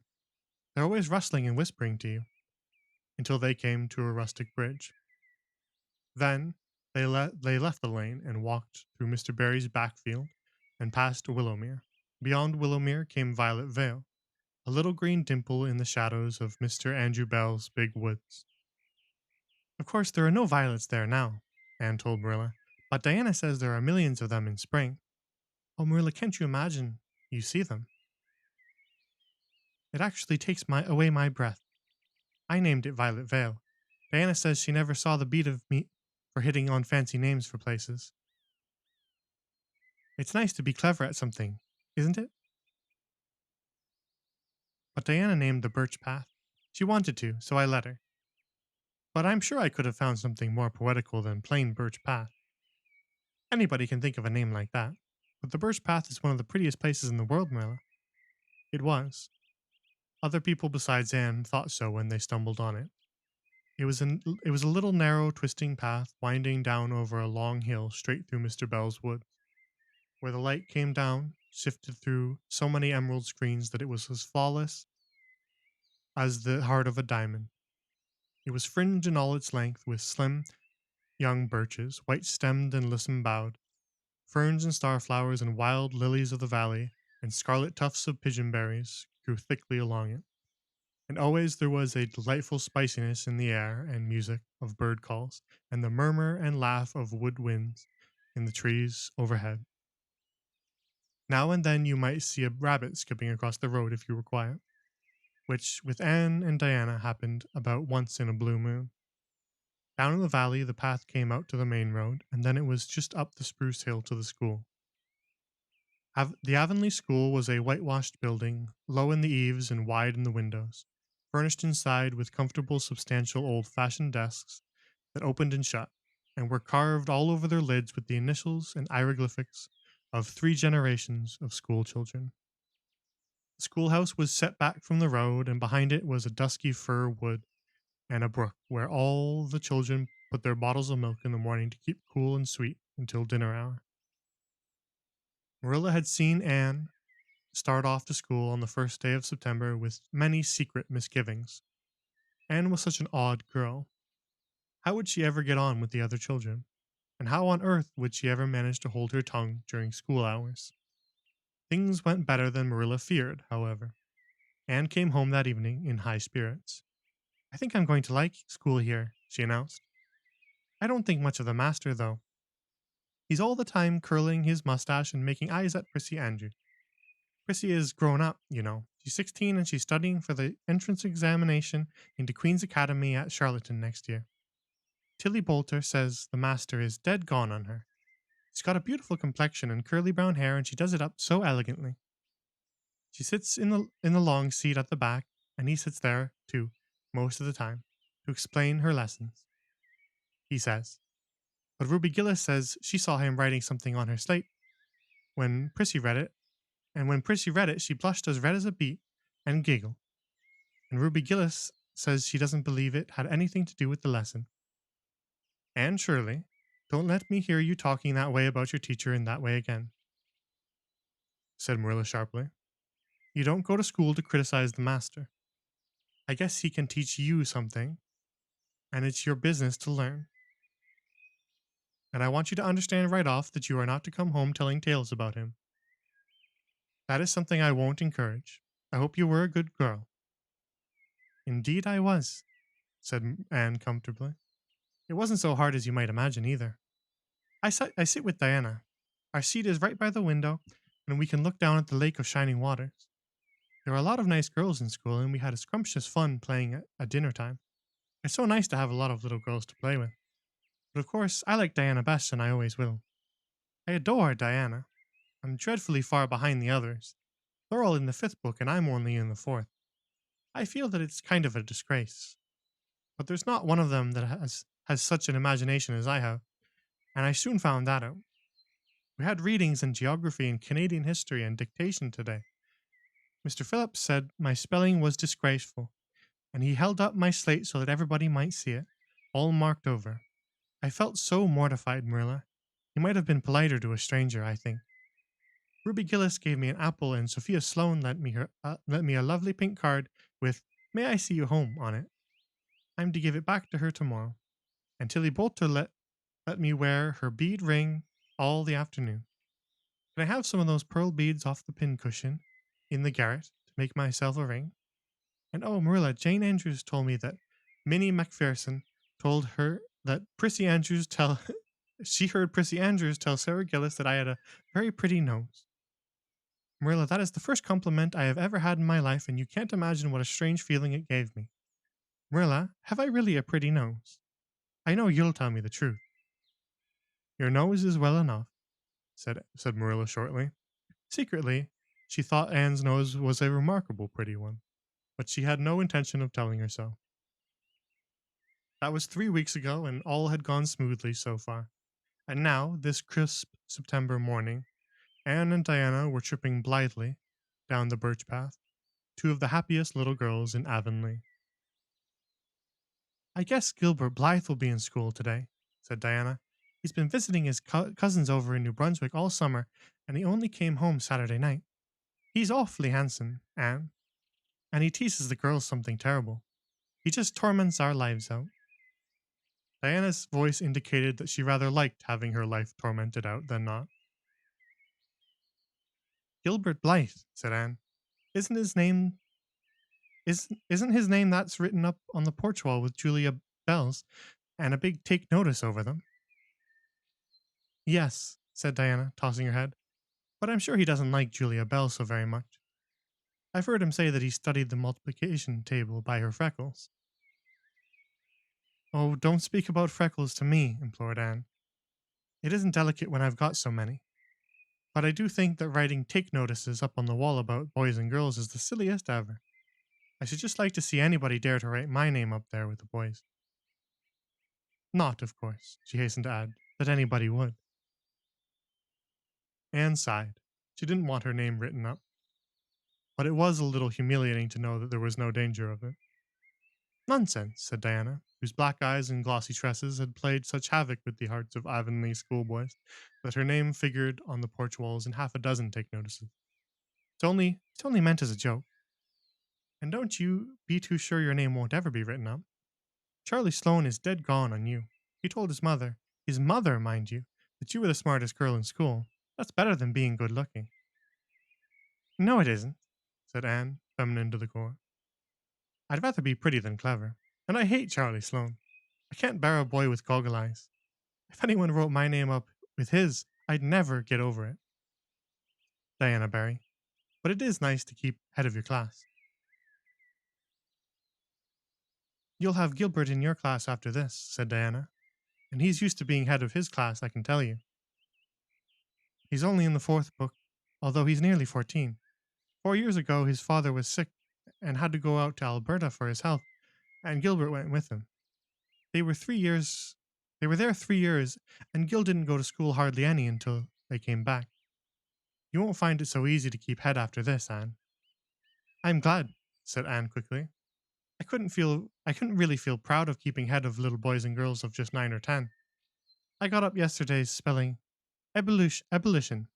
Josie Pye was head and mind. She peeped in her book. Mr. Phillips didn't see her. He was looking at Prissy Andrews. But I did. I just swept her look I just swept her a look of freezing scorn, and she got as red as a beet and spelled it wrong after all. Those pie girls are cheats all around, said Diana indignantly as they climbed the fence of the main road. Gertie Pye actually went and put her milk bottle in my place in the brook yesterday. Did you ever? I don't speak to her now. When Mr. Phillips was in the back of the room hearing Prissy Andrews' Latin, Diana whispered to Anne, "That's Gilbert Blythe, sitting across the aisle from you, Anne. Just look at him and see if you don't think he's handsome." Anne looked accordingly. She had a good chance to do so, for the said Gilbert Blythe was absorbed in stealthily pinning the long yellow braid of Ruby Gillis, who sat in front of him, to the back of her seat. He was a tall boy with curly brown hair, roguish hazel eyes, and a mouth twisted into a teasing smile. Presently, Ruby Gillis started up to take a sum to the master. She fell back into her seat with a little shriek, believing that her hair was pulled out by the roots. Everybody looked at her, and Mr. Phillips glared so sternly at that Ruby began to cry. Gilbert had whisked the pin out of sight and was studying his history with the soberest face in the world. But when the commotion subsided, he looked at Anne and winked with inexpressible drollery. "I think your Gilbert Blythe is handsome," confided Anne to Diana, "but I think he's very bold. It isn't good manners to wink at a strange girl." But it was not until the afternoon that things really began to happen. Mr. Phillips was back in the corner explaining a problem in algebra to Percy Andrews, and the rest of the scholars were doing pretty much as they pleased, eating green apples, whispering, drawing pictures on their slates, and driving crickets harnessed to strings up and down the aisle. Gilbert Blythe was trying to make Anne Shirley look at him and failing utterly, because Anne was at that moment totally oblivious not only to the very existence of Gilbert Blythe, but of every other scholar in the Avonlea school itself. With her chin propped up on her hands and her eyes fixed on the blue glimpse of the lake of shining waters that the west window afforded, she was far away in a gorgeous dreamland, hearing and seeing nothing save her own wonderful visions. Gilbert Blythe wasn't used to putting himself out to make a girl look at him and meeting with failure. She should look at him, that red-haired Shirley girl with the little pointed chin and the big eyes that weren't like the eyes of any other girl in Avonlea school. Gilbert reached across the aisle, picked up the end of Anne's long red braid, held it out at arm's length, and said in a piercing whisper, "Carrots! Carrots!" Then Anne looked at him with a vengeance. She did more than look. She sprang to her feet, her bright fancies fallen into cureless ruin. She flashed one indignant glance at Gilbert from eyes whose angry sparkle was swiftly quenched in equally angry tears. "You mean, hateful boy!" she exclaimed passionately. "How dare you!" And then, thwack! Anne had brought her slate down on Gilbert's head and cracked it, slate, not head, clear across. Avonlea School always enjoyed a scene. This was an especially enjoyable one. Everybody said, "Oh!" in horrified delight. Diana gasped. Ruby Gillis, who was inclined to be hysterical, began to cry. Tommy Sloane let his team of crickets escape him altogether, while he stared open-mouthed at the tableau. Mr. Phillips stalked down the aisle and laid his hand heavily on Anne's shoulder. "Anne Shirley, what does this mean?" he said angrily. Anne returned no answer. It was asking too much of flesh and blood to expect her to tell before the whole school that she had been called carrots. Gilbert, it was who spoke up stoutly. "It was my fault, Mr. Phillips. I teased her." Mr. Phillips paid no heed to Gilbert. "I am sorry to see a pupil of mine displaying such a temper and such a vindictive spirit," he said in a solemn tone, as if the mere fact of being a pupil of his ought to root out all evil passions from the hearts of small imperfect mortals. "Anne, go and stand on the platform in front of the blackboard for the rest of the afternoon." Anne would have infinitely preferred a whipping to this punishment, under which her sensitive spirit quivered as from a whiplash. With a white set face, she obeyed. Mr. Phillips took a chalk crayon and wrote on the blackboard above her head, "Anne Shirley, and with only with no e, by the way, Ann. Anne Shirley has a very bad temper. Anne Shirley must learn to control her temper, and then read it out loud so that even the primer class, who couldn't read writing, should understand it. Anne stood there the rest of the afternoon with that legend above her. She did not cry or hang her head.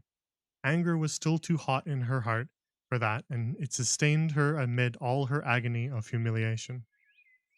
With resentful eyes and passion red cheeks, she confronted alike Diana's sympathetic gaze and Charlie Sloane's indignant nods and Josie Pye's malicious smiles. As for Gilbert Blythe, she would not even look at him. She would never look at him again. She would never speak to him. When school was dismissed, Anne marched out with her red head held high. Gilbert Blythe tried to intercept her at the porch door. "I'm awfully sorry I made fun of your hair, Anne," he whispered contritely. "Honest, I am. Don't be mad for keeps now." Anne swept by disdainfully without look or sign of hearing. "Oh, how could you, Anne?" breathed Diana as they went down the road, half reproachfully, half admiringly. Diana felt that she could never have resisted Gilbert's plea. "I shall never forgive Gilbert Blythe," said Anne firmly. "And Mr. Phillips spelled my name without an E, too. The iron has entered into my soul, Diana." Diana hadn't the least idea what Anne meant, but she understood it was something terrible. "You mustn't mind Gilbert making fun of your hair," she said soothingly. "Why, he makes fun of all the girls. He laughs at mine because it's so black. He's called me a crow a dozen times, and I never heard him apologize for anything before either." "There's a great deal of difference between being called a crow and being called carrots," said Anne with dignity. "Gilbert Blythe has hurt my feelings excruciatingly, Diana." It is possible the matter might have blown over without more excruciation if nothing else had happened, but when things begin to happen, they are apt to keep on. Avonlea scholars often spent noon hour picking gum in Mr. Bell's spruce grove over the hill and across his big pasture field. From there, they could keep an eye on Eben Wright's house, where the master boarded. When they saw Mr. Phillips emerging therefrom, they ran for the schoolhouse, but the distance being about 3 times longer than Mr. Wright's lane, they were very apt to arrive there breathless and gasping, some 3 minutes too late. On the following day, Mr. Phillips was seized with one of his spasmodic fits of reform, and announced, before going home to dinner, that he should expect to find all the scholars in their seats when he returned. Anyone who came late would be punished. All the boys and some of the girls went to Mr. Bell's spruce grove, as usual, fully intending to stay only long enough to pick a chew, but spruce groves are seductive and yellow nuts of gum beguiling. They picked and loitered and strayed, and as usual, the first thing that recalled them to a sense of the flight of time was Jimmy Glover shouting from the top of a patriarchal old spruce, "Master's coming!" The girls who were on the ground started first and managed to reach the schoolhouse in time, but without a second to spare. The boys, who had to wriggle hastily down from the trees, were later, and Anne, who had not been picking gum at all, but was wandering happily in the far end of the grove, waist deep among the bracken, singing softly to herself, with a wreath of rice lilies on her hair, as if she were some wild divinity of the shadowy places, was latest of all. Anne could run like a deer, however. Run she did, with the impish result that she overtook the boys at the door, and was sweeping into the schoolhouse among them just as Mr. Phillips was in the act of hanging up his hat. Mr. Phillips' brief reforming energy was over. He didn't want the bother of punishing a dozen pupils, but it was necessary to do something to save his word. So he looked about for a scapegoat and found it in Anne, who had dropped into her seat, gasping for breath, with a forgotten lily wreath hanging askew over one ear and giving her a particularly rakish and disheveled appearance. "Anne Shirley, since you seem to be so fond of the boys' company, we shall indulge your taste for it this afternoon," he said sarcastically. "Take those flowers out of your hair and sit with Gilbert Blythe." The other boys snickered. Diana, turning pale with pity, plucked the wreath from Anne's hair and squeezed her hand. Anne stared at the master as if turned to stone. "Did you hear what I said, Anne?" queried Mr. Phillips sternly. "Yes, sir," said Anne slowly. But I didn't suppose you really meant it. I assure you I did, still with the sarcastic inflection of which all the children, and Anne especially, hated. It flicked on the raw. Obey me at once. For a moment, Anne looked as if she meant to disobey. Then, realizing that there was no help for it, she rose haughtily, stepped across the aisle, sat down beside Gilbert Blythe, and buried her face in her arms on the desk. Ruby Gillis, who caught a glimpse of it as it went down, told the others going home from school that she'd actually never seen anything like it. It was so white with awful little red spots in it. To Anne, this was the end of all things. It was bad enough to be singled out for punishment from among a dozen equally guilty ones. It was worse still to be sent to sit with a boy. But that boy should be Gilbert Blythe was heaping insult on injury to a degree utterly unbearable. Anne felt that she could not bear it, and it would be of no use to try. Her whole being seethed with shame and anger and humiliation. At first, the other scholars looked and whispered and giggled and nudged. But as Anne never lifted her head, and as Gilbert worked fractions as if his whole soul was absorbed in them, and them only, they soon returned to their own tasks, and Anne was forgotten. When Mr. Phillips called the history class out, Anne should have gone, but Anne did not move, and Mr. Phillips, who had been writing some verses to Priscilla before he called the class, was thinking about an obstinate rhyme still, and never missed her. Once, when nobody was looking, Gilbert took from his desk a little pink candy heart with a gold motto on it, "You are sweet," and slipped it under the curve of Anne's arm. Whereupon Anne rose, took the pink heart gingerly between the tips of her fingers, dropped it on the floor, ground it to powder beneath her heel, and resumed her position without deigning to bestow a glance on Gilbert.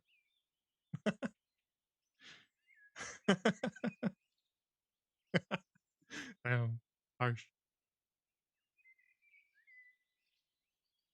When school went out, Anne marched to her desk, ostentatiously took out everything therein, books and writing tablet, pen and ink, testament and arithmetic, and piled them neatly on her cracked slate. "What are you taking all those things home for, Anne?" Diana wanted to know, as soon as they were out on the road. She had not dared to ask the question before. "I am not coming back to school any more," said Anne. Diana gasped and stared at Anne as if she meant it, to see if she meant it. "Will Marilla let you stay home?" "She'll have to," said Anne. "I'll never go to school to that man again." "Oh, Anne," Diana looked as if she were ready to cry. I do think you're mean. What shall I do? Mr. Phillips will make me sit with that horrid Gertie Pye. I know he will because she is sitting alone. Do come back, Anne." "I'd do almost anything in the world for you, Diana," said Anne sadly.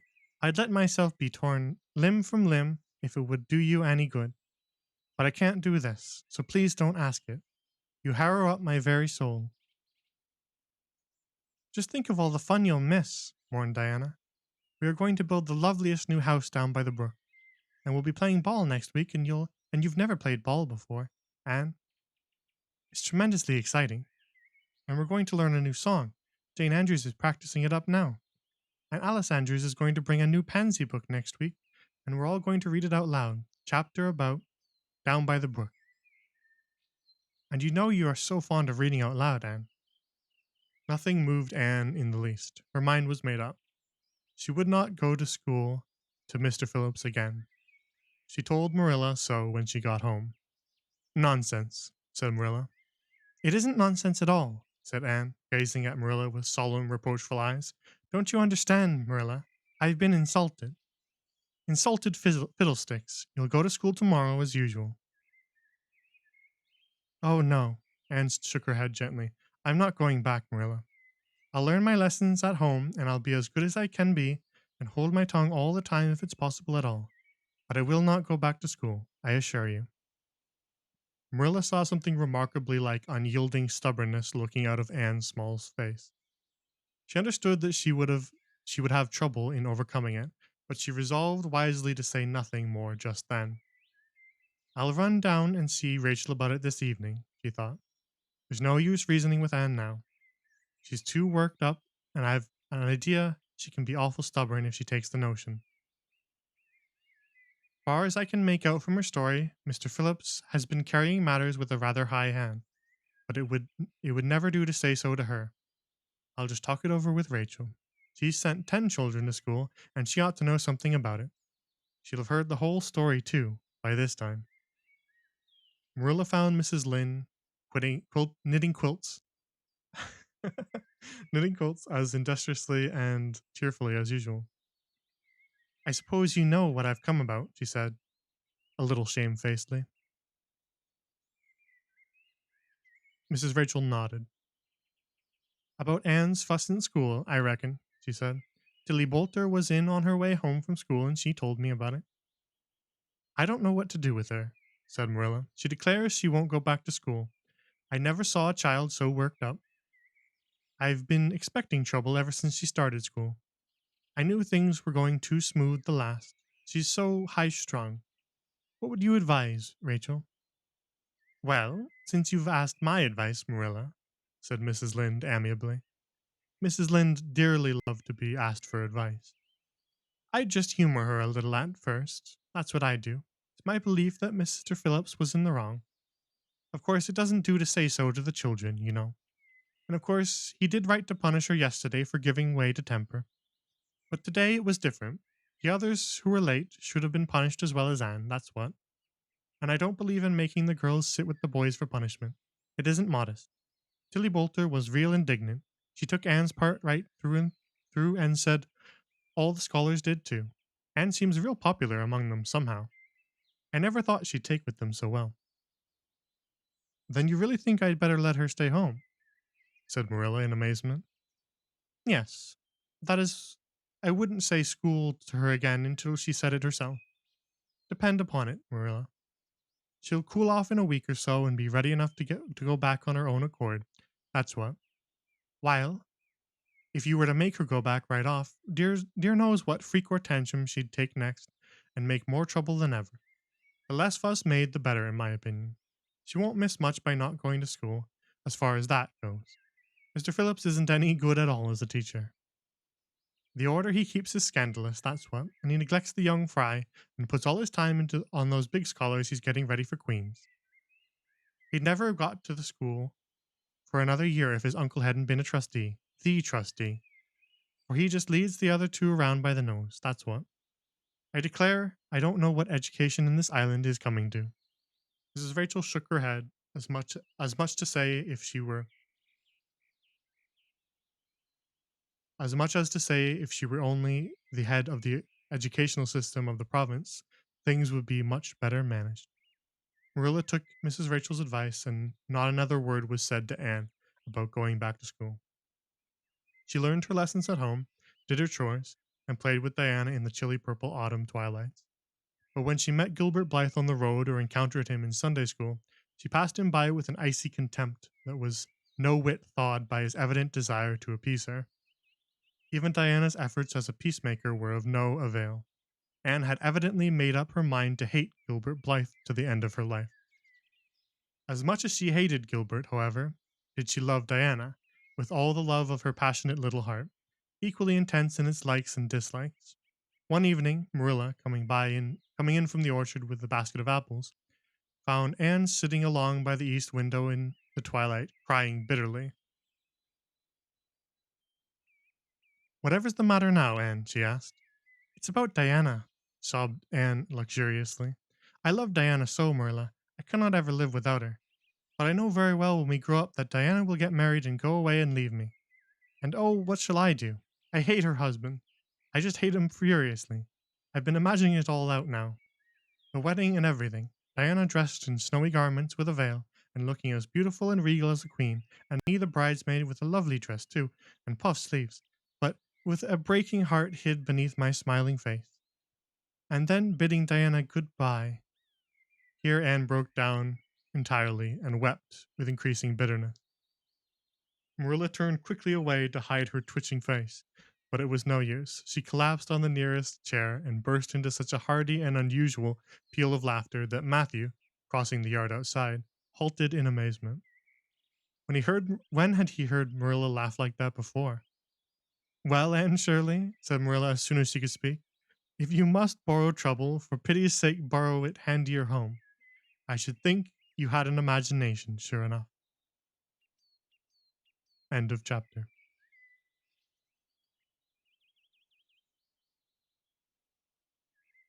That was a bit of a longer one, but it was good. I feel like a lot happened.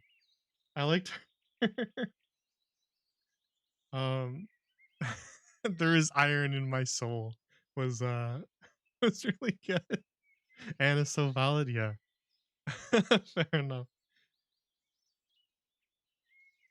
The she just breaks her slate. I don't know if you guys are familiar with the way that they would go to school in the olden days, but like so all the kids are kind of like in the same classroom, right? Because it's a small class in a little island in Canada. And so there wouldn't be like enough to have they wouldn't teach lessons to people like in different grades, right? They would just do it all in one. And one teacher would help everybody. So she's in kind of like the year below she should be because she hasn't had any schooling. But the same is true of Gilbert because he was gone for so long. Um, but all the other little kids would be in the same class, and the kids that are older than would be in the same class too. So there's sort of like a whole mix of children in such a small town. But they would have these little like slates, right? Like a chalkboard is what they mean, essentially, right? That they would write on. And so she broke basically a chalkboard over his head, um, which is pretty funny.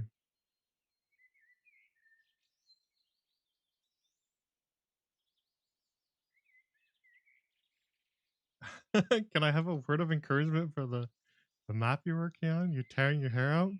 Yeah, you can do it. All your other maps have been really good, the ones that I've seen. So I don't think you need to tear your hair out. You can show it to me after when I'm done the stream, and I'll give my input. I'm not gonna interrupt the stream right now to do it, but I can look at it later if you want me to tell you what I would change. Because I've made quite a few mansions in my day, so I can tell you how I would do it.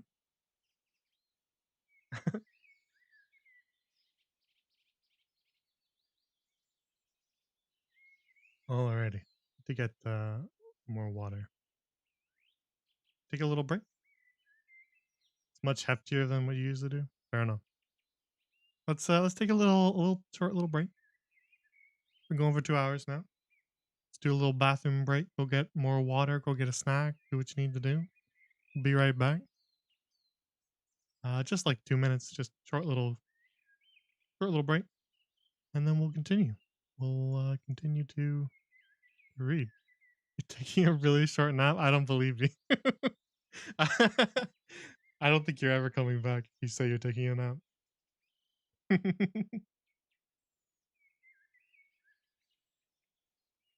We're making good time though. I think we'll keep going. At least we'll probably do at least 3 hours, right? We're at 2 hours now. We'll do at least three, and we'll see how we feel at three. Because we're at chapter 16 now, so we've been making good progress.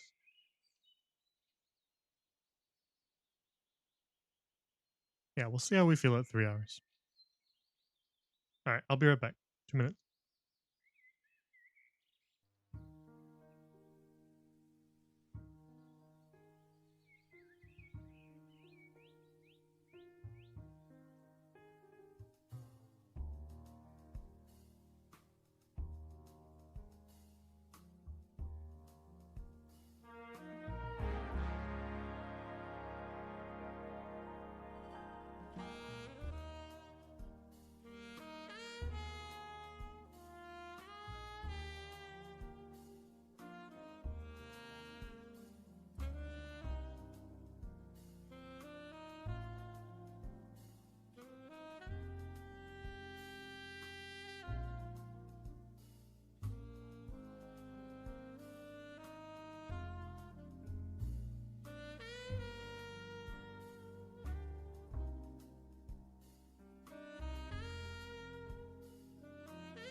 Okay, I'm back.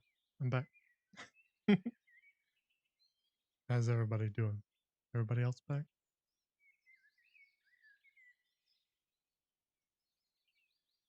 Short nap over? I see.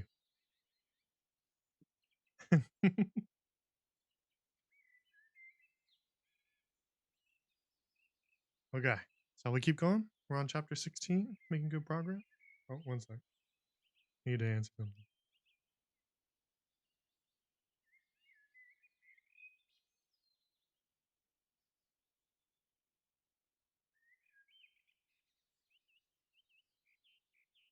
Keep going? Alright.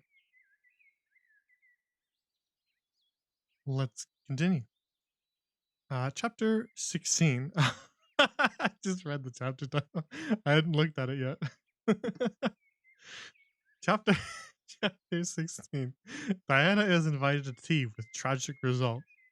In a different book, that could be like really awful. But we know this is Anne of Green Gables, so it'll probably just be funny. Chapter 16. Diana is invited to tea with tragic results. October was a beautiful month at Green Gables, when the birches in the hollow turned as golden as sunshine, and the maples behind the orchard were royal crimson, and the wild cherry trees along the lane put on the loveliest shades of dark red and bronzy green, while the fields sunned themselves in the aftermath. Anne reveled in the world of color about her. "Oh, Marilla!" she exclaimed one Sunday morning, coming dancing in with her arms full of gorgeous boughs. "I'm so glad to live in a world where there are Octobers. Wouldn't it be terrible if we just skipped from September to November? Wouldn't it? Look at these maple branches. Don't they give you a thrill? Several thrills. I'm going to decorate my room with them." "Messy things," said Marilla, whose aesthetic sense was not noticeably developed. You clutter up your room with entirely too much with you clutter up your room entirely too much with out of doors stuff. And bedrooms were made to sleep in. Oh, and dream in too, Marilla. And you know one can dream so much better in a room where there are pretty things. I'm going to put these boughs in the old blue jug and set them on my table. Mind you don't drop leaves all over the stairs then. I'm going on a meeting of the Aid Society at Carmody this afternoon. And I won't likely be home before dark. You'll have to get Matthew and Jerry their supper, so mind you don't forget to put the tea to draw until you sit down at the table as you did last time." "It was dreadful of me to forget," said Anne apologetically, "but that was the afternoon I was trying to think of a name for Violet Vale, and it crowded other things out. Matthew was so good, he never scolded a bit. He put the tea down himself and said we could wait a while as well as not. And I told him a lovely fairy story while we were waiting, so we didn't find the time long at all. It was a beautiful fairy story, Marilla. I forgot the end of it, so I made up an end for myself, and Matthew said he couldn't tell where the join came in. Matthew would think it all right, Anne, if you took a notion to get up and have dinner in the middle of the night. But you keep your wits about you this time. And I don't really know if I'm doing right. It may make you more addlepated than ever. But you can ask Diana to come over and spend the afternoon with you and have tea here." "Oh, Marilla!" Anne clasped her hands. "How perfectly lovely. You are able to imagine things after all, or else you'd never have understood how I've longed for that very thing. It will seem so nice and grown uppish. No fear of my forgetting to put the tea to draw when I have company. Oh, Marilla, can I use the rosebud spray tea set?" "No, indeed. The rosebud tea set? Well, what next? You know I never use that except for the minister or the aides. You'll put down the old brown tea set, but you can open the little yellow crock of cherry preserves. It's time it was being used anyhow. I believe it's beginning to work. And you can cut some fruitcake and have some of the cookies and snaps. I can just imagine myself sitting down at the head of the table and pouring out tea," said Anne, shutting her eyes ecstatically, "and asking Diana if she takes sugar. I know she doesn't, of course. But of course I'll ask her, just as if I didn't know, and then pressing her to take another piece of fruitcake and another helping of preserves. Oh, Marilla, it's a wonderful sensation just to think of it." Can I take her into the spare room and lay off her hat when she comes, and then into the parlor to sit? No, the sitting room will do for you and your company, but there's a bottle half full of raspberry cordial that was left over from the church social the other night. It's on the second shelf of the sitting room closet, and you and Diana can have it if you like. And a cookie to eat with it along in the afternoon. For I dare say Matthew will be coming in to tea, be late coming into tea since he's hauling potatoes to the vessel. And flew down to the hollow, past the Dryad's bubble, and up the spruce path to Orchard Slope to ask Diana to tea. As a result, just after Marilla had driven off to Carmody, Diana came over dressed in her second best dress and looking exactly as it was proper to look when asked out to tea. At other times, she was wont to run into the kitchen without knocking, but now she knocked primly at the front door. And when Anne, dressed in her second best, as primly opened it, both little girls shook hands as gravely as if they had never met before. This unnatural solemnity lasted until Diana had been taken to the east gable to lay off her hat, and then had sat for 10 minutes in the sitting room, toes in position. How is your mother? Inquired Anne politely, as if she had not seen Mrs. Barry picking apples that morning in excellent health and spirits. She is very well, thank you. I suppose Mr. Cuthbert is hauling potatoes to the Lily Sands this afternoon, is he? Said Diana, who had ridden down to Mr. Harmon Andrews that morning in Matthew's cart. Yes, our potato crop is very good this year. I hope your father's crop is good too.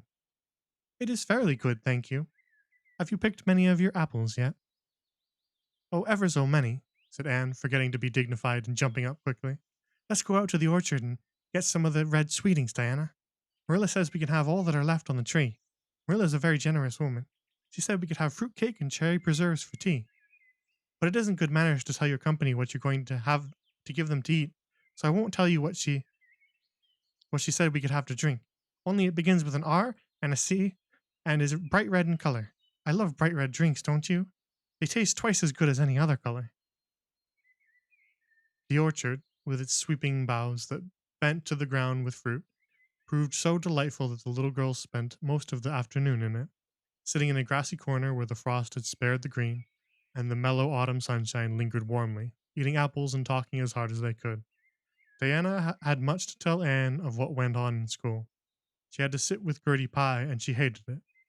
Gertie squeaked her pencil all the time, and it just made her, Diana's, blood run coldly. Ruby Gillis had charmed all her warts away. True's you live, with a magic pebble that old Mary Joe from the creek gave her. You had to rub the warts with the pebble and then throw it away over your left shoulder at the time of the new moon, and the warts would all go. Charlie Sloane's name was written up with M. White's on the porch wall, and M. White was awful mad about it. Sam Bolter had sassed Mr. Phillips in class, and Mr. Phillips whipped him, and Sam's father came down to the school and dared Mr. Phillips to lay a hand on one of his children again, and Mattie Andrews had a new red hood and a blue crossover with tassels on it, and the airs she put on about it were perfectly sickening. And Lizzie Wright didn't speak to Mamie Wilson because Mamie Wilson's grown-up sister had cut out Lizzie Wright's grown-up sister with her bow, and everybody missed Anne so and wished she's come back to school again. And Gilbert Blythe, but Anne didn't want to hear about Gilbert Blythe. She jumped up hurriedly and said, "Suppose they go in and have some raspberry cordial." She looked on the second shelf of the room pantry, but there was no bottle of raspberry cordial there. Search revealed it away back on the top shelf. Anne put it on a tray and set it on the table with a tumbler. "Now please help yourself, Diana," she said politely. "I don't believe I'll have any just now. I don't feel as if I wanted it after those apples." Diana poured herself out a tumblerful, looked at its bright red hue admiringly, and then sipped it daintily. "That's awfully nice raspberry cordial, Anne," she said. "I didn't know raspberry cordial was so nice. I'm real glad you like it. Take as much as you want. I'm going to run out and stir the fire up. There are so many responsibilities on a person's mind when they're keeping house, isn't there?" When Anne came back from the kitchen, Diana was drinking her second glassful of cordial, and, being entreated thereto by Anne, she offered no particular objection to the drinking of a third. The tumblerfuls were generous ones, and the raspberry cordial was certainly very nice. "The nicest I ever drank," said Diana. It's ever so much nicer than Mrs. Lynn's, although she brags of hers so much. It doesn't taste a bit like hers. I should think Marilla's raspberry cordial would probably be much nicer than Mrs. Lynn's, said Anne, loyally. Marilla is a famous cook. She's trying to teach me to cook, but I assure you, Diana, it is uphill work.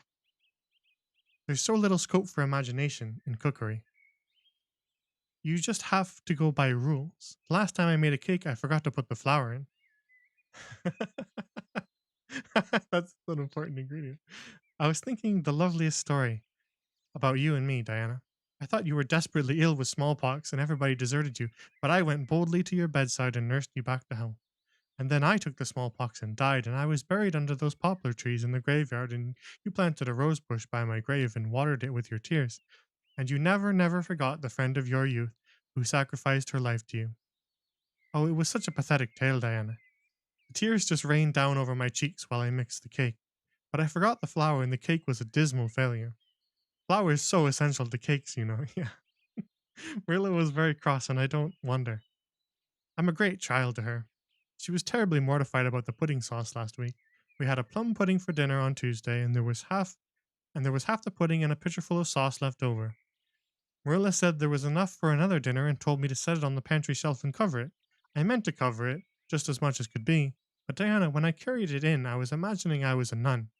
Of course, I'm a Protestant, but I imagined I was a Catholic, taking the veil to bury a broken heart in cloistered seclusion. And I forgot all about covering the pudding sauce.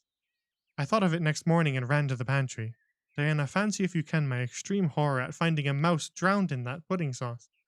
I lifted the mouse out with a spoon and threw it out in the yard, and then I washed the spoon in 3 waters. Marilla was out milking, and I fully intended to ask her when she came in if I'd give the sauce to the pigs. But when she did come in, I was imagining that I was a frost fairy going through the woods turning the trees red and yellow, whichever they wanted to be. So I never thought about the pudding sauce again, and Marilla sent me out to pick apples. Well, Mr. and Mrs. Chester Ross from Spencerville came here that morning. You know they are very stylish people, especially Mrs. Chester Ross. When Marilla called me in, dinner was all ready and everybody was at the table. I tried to be as polite and dignified as I could be, for I wanted Mrs. Chester Ross to think I was a ladylike little girl, even if I wasn't pretty. Everything went right until I saw Marilla coming with the plum pudding in one hand and the pitcher of pudding sauce warmed up in the other. Diana, that was a terrible moment. I remembered everything, and I just stood up in my place and shrieked out, Marilla, you mustn't use that pudding sauce. There was a mouse drowned in it. I forgot to tell you before. Oh, Diana, I shall never forget the awful moment if I live to be 100.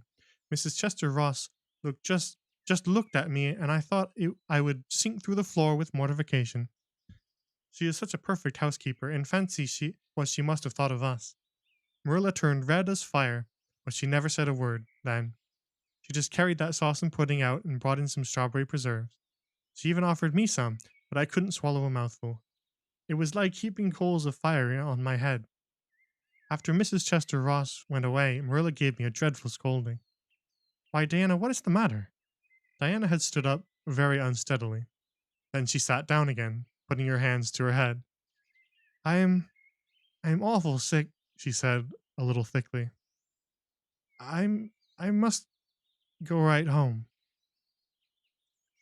Oh, you mustn't dream of going home without your tea, cried Anne in distress.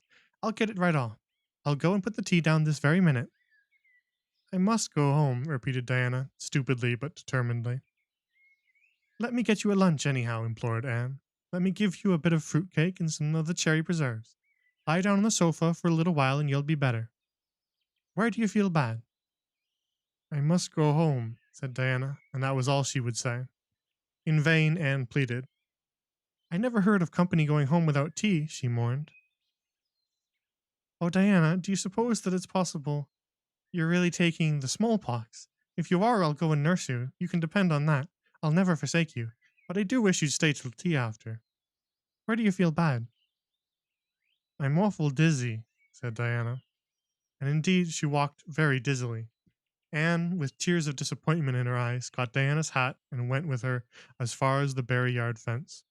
Then she wept all the way back to Green Gables, where she sorrowfully put the remainder of the raspberry cordial back into the pantry and got tea ready for Matthew and Jerry, with all the zest gone out of the performance. The next day was Sunday, and as the rain poured down in torrents from dawn till dusk, Anne did not stir abroad from Green Gables. Monday afternoon, Marilla sent her down to Mrs. Lynde's on an errand.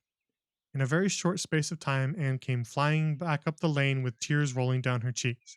Into the kitchen she dashed and flung herself face downward on the sofa in an agony. Whatever has gone wrong now? Anne queried Marilla, in doubt and dismay. I do hope you haven't gone and been saucy to Mrs. Lynde again. No answer from Anne save more tears and stormier sobs. Anne Shirley, when I ask you a question, I want to be answered. Sit right this very minute and tell me what you are crying about. Anne sat up, tragedy personified. Mrs. Lynde was up to see Mrs. Barry today, and Mrs. Barry was in an awful state, she wailed. She says that I set Diana drunk Saturday and sent her home in a disgraceful condition. And she says I must be a thoroughly bad, wicked little girl, and she's never going to let Diana play with me again. Oh, Marilla, I'm just overcome with woe. Marilla stared in blank amazement. Set Diana drunk, she said when she found her voice. And are you or Mrs. Barry crazy? What on earth did you give her? Not a thing but raspberry cordial, sobbed Anne. I never thought raspberry cordial would set people drunk, Marilla. Not even if they drank 3 big tumblerfuls as Diana did. Oh, it sounds so like Mrs. Thomas's husband. But I didn't mean to set her drunk. Drunk fiddlesticks, said Marilla, marching to the sitting room pantry. There on the shelf was a bottle which she at once recognized as one containing some of her 3-year-old homemade currant wine, for which she was celebrated in Avonlea, although certain of the stricter sort, Mrs. Barry among them, disapproved strongly of it.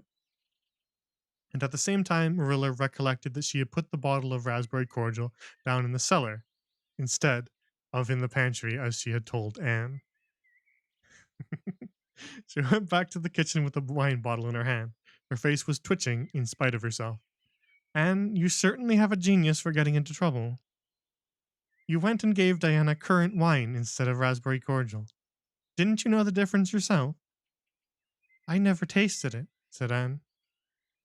I thought it was the cordial. I meant to be so hospitable. Diana got awfully sick and had to go home. Mrs. Barry told Mrs. Lynde she was simply dead drunk. She just laughed silly like when her mother asked her what was the matter and went to sleep and slept for hours. Her mother smelled her breath and knew she was drunk. She had a fearful headache all day yesterday. Mrs. Barry was so indignant. She will never believe but what I did it on purpose. I should think she would better punish Diana for being so greedy as to drink 3 glassfuls of anything, said Marilla shortly. Why, 3 of those big glasses would have made her sick even if it had only been cordial. Well, this story will be a nice handle for those folks who are so down on me for making currant wine, although I haven't made any for 3 years ever since I found out that the minister didn't approve. I just kept that bottle for sickness. There, child, don't cry. I can't see as you were to blame, although I'm sorry it happened so.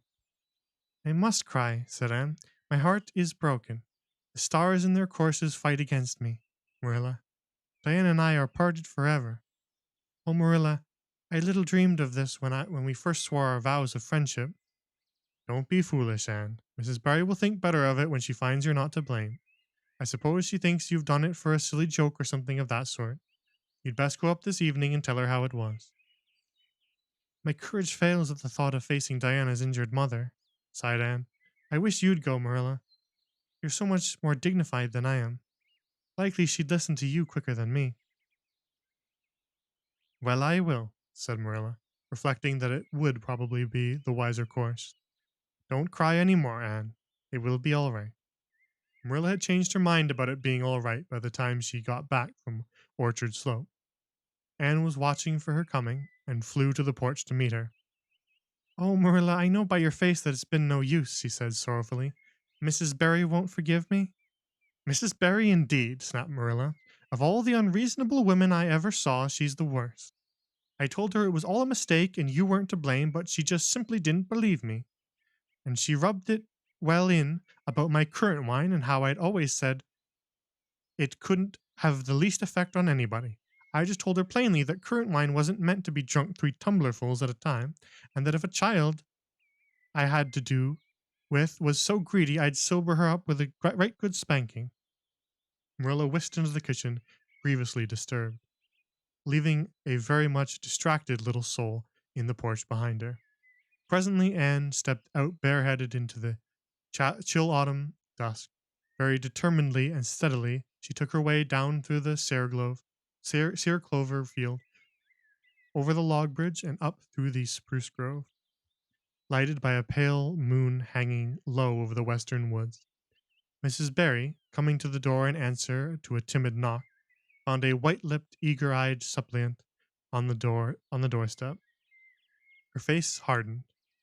Mrs. Barry was a woman of strong prejudices and dislikes, and her anger was of the cold, sullen sort which is always the hardest to overcome. To do her justice, she really believed Anne had made Diana drunk out of sheer malice prepense, and she was honestly anxious to preserve her little daughter from the contamination of further intimacy with such a child. What do you want? She said stiffly. Anne clasped her hands. Oh, Mrs. Barry, please forgive me. I did not mean to intoxicate Diana. How could I? Just imagine if you were a poor little orphan girl that kind people had adopted, and you had just one bosom friend in all the world. Do you think you would intoxicate her on purpose? I thought it was only raspberry cordial. I was firmly convinced it was raspberry cordial. Oh, please don't say that you won't let Diana play with me any more. If you do, you will cover my life with a dark cloud of woe. The speech, which would have softened good Mrs. Lynde's heart in a twinkling, had no effect on Mrs. Barry, except to irritate her still more.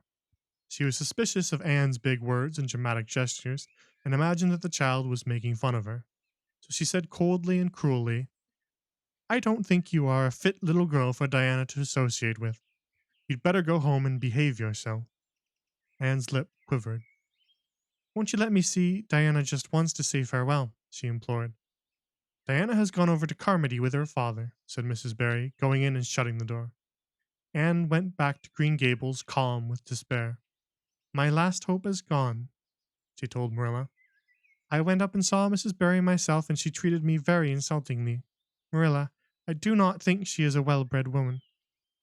There is nothing more to do except to pray, and I haven't much hope that will do much good because, Marilla, I do not believe that God Himself can do very much with such an obstinate person as Mrs. Barry.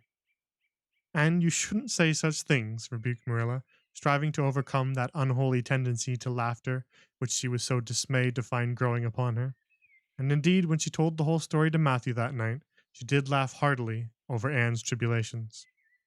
But when she slipped into the east gable before going to bed and found that Anne had cried herself to sleep, an unaccustomed softness crept into her face. Poor little soul, she murmured, lifting a loose curl of hair from the child's tear-stained face. Then she bent down and kissed the flushed cheek on the pillow. End of chapter. That's a really funny chapter. uh, but have you guys had raspberry cordial?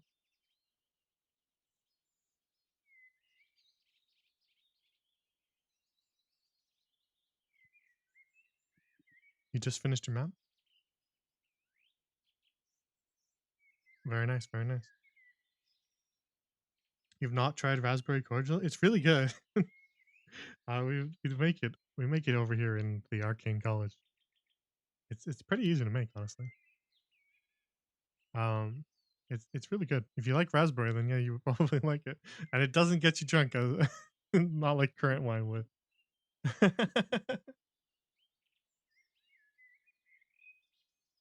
No, absolutely not. It doesn't have alcohol in it. It's literally just like you boil raspberries with a bit of sugar to kind of sweeten the tartness of the raspberries, and then you add some lemon juice to it and some water. Like it's just that. It's just like a really kind of sweet, slightly tart drink. Um, it doesn't have alcohol in it at all. And it genuinely is like really bright red. Like without any artificial coloring, it's this super bright red. It's very good. I should make some for our next stream. It's not that hard to make. You just need to get some raspberries and a lemon.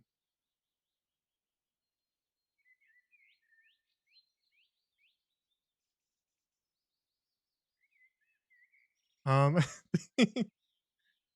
the ending here is so sweet. Marilla is like trying so hard to be so stern and like she just keeps failing at it.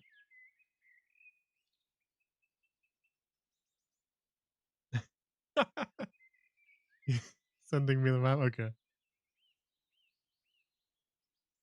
I'm not gonna get into it now.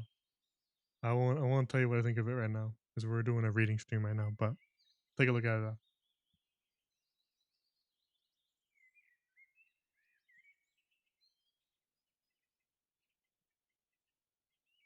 though.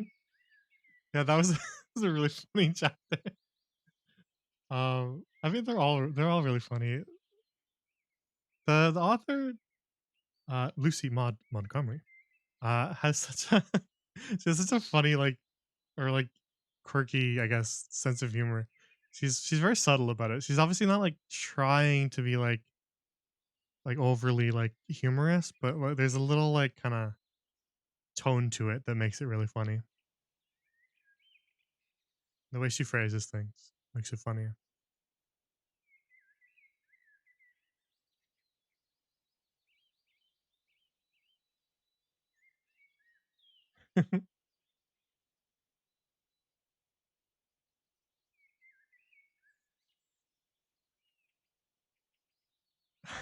Yeah, Marilla just coming back super mad. I think it's really interesting the way that Montgomery she'll often like skip scenes, which I think is interesting. Like rather than when like for example when Marilla goes to meet Mrs. Barry to explain things, there isn't like a scene with Marilla talking to Mrs. Barry and then we come back and then Anne goes. Like she just like the author just skips it and just does the explanation to Anne instead, which I think is interesting. It's like it's efficient and she uses it to like expand the character of Marilla by having her like explain afterwards how she really felt about the conversation rather than like doing it in the moment, which I think is interesting. She's done it several times. It's like kind of a thing for her that she does where she'll skip over something. Like for example, Anne's picnic, right? Because you can imagine an author um after Anne finally gets to go to the picnic, then we have a scene where Anne goes to the picnic, right? And there's a whole scene with ice cream and stuff, right? Like you could imagine an author doing that, where they would just then go show that scene. It's a perfectly reasonable thing to do, but I think it's interesting that Montgomery skips it and then gives us Anne's description of the event. Like just jumps right past it and then has Anne explain the event so that we get it purely through Anne's imagination and not through like what we see the event as. That's really like an interesting thing that the author does in an attempt to like almost like frame the world purely from Anne's perspective a lot of the time. Um, and I think it's effective. It's effective. It shows like interesting restraint from Montgomery.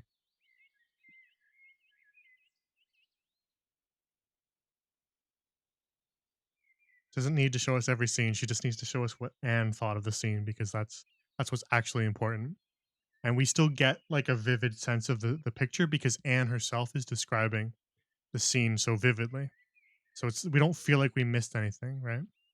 Like I don't feel like I missed out on the picnic because we heard about the person who almost fell off the boat, but Anne described it so vividly as well. She almost drowned. Like it's more exciting than if we were actually there, right? If we are actually there, then the boat slightly wobbled. That's it.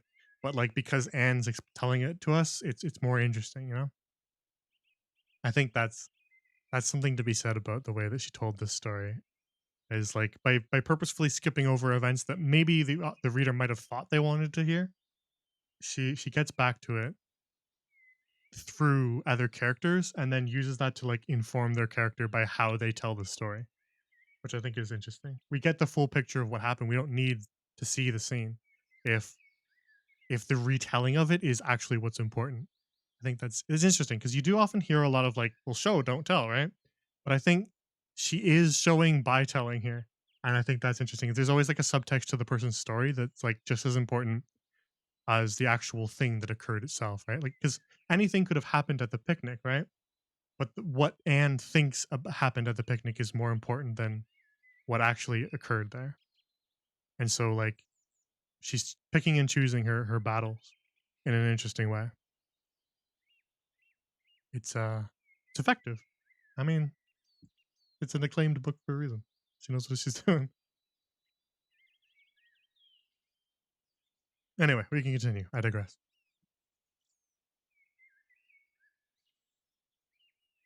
Just need to drink something so that my throat doesn't get all scratchy.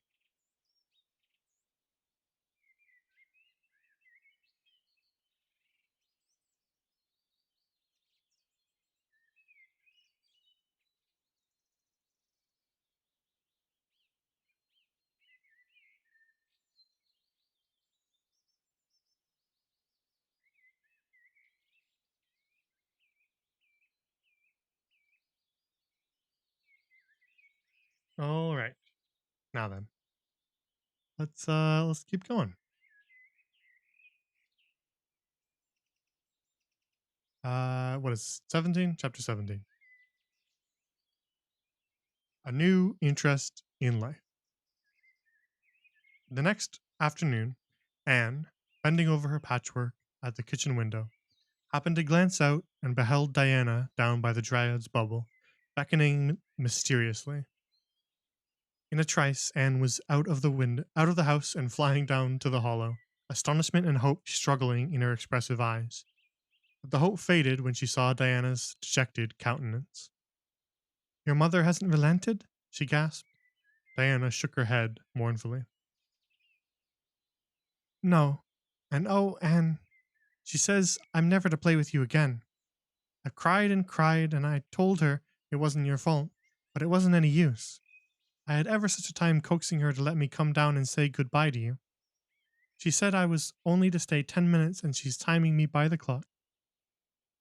10 minutes isn't very long to say an eternal farewell in, said Anne tearfully. Oh, Anne, oh, Diana, will you promise faithfully never to forget me, the friend of your youth, no matter what dear friends may caress thee? Indeed I will, sobbed Diana. And I'll never have another bosom friend. I don't want to have. Couldn't love anybody as I love you. Oh, Diana, cried Anne, clasping her hands. Do you love me? Why, of course I do. Didn't you know that? No. Anne drew a long breath. I thought you liked me, of course, but I never hoped you loved me. Why, Diana, I didn't think anybody could love me. Nobody has ever loved me since I can remember. Oh, this is wonderful.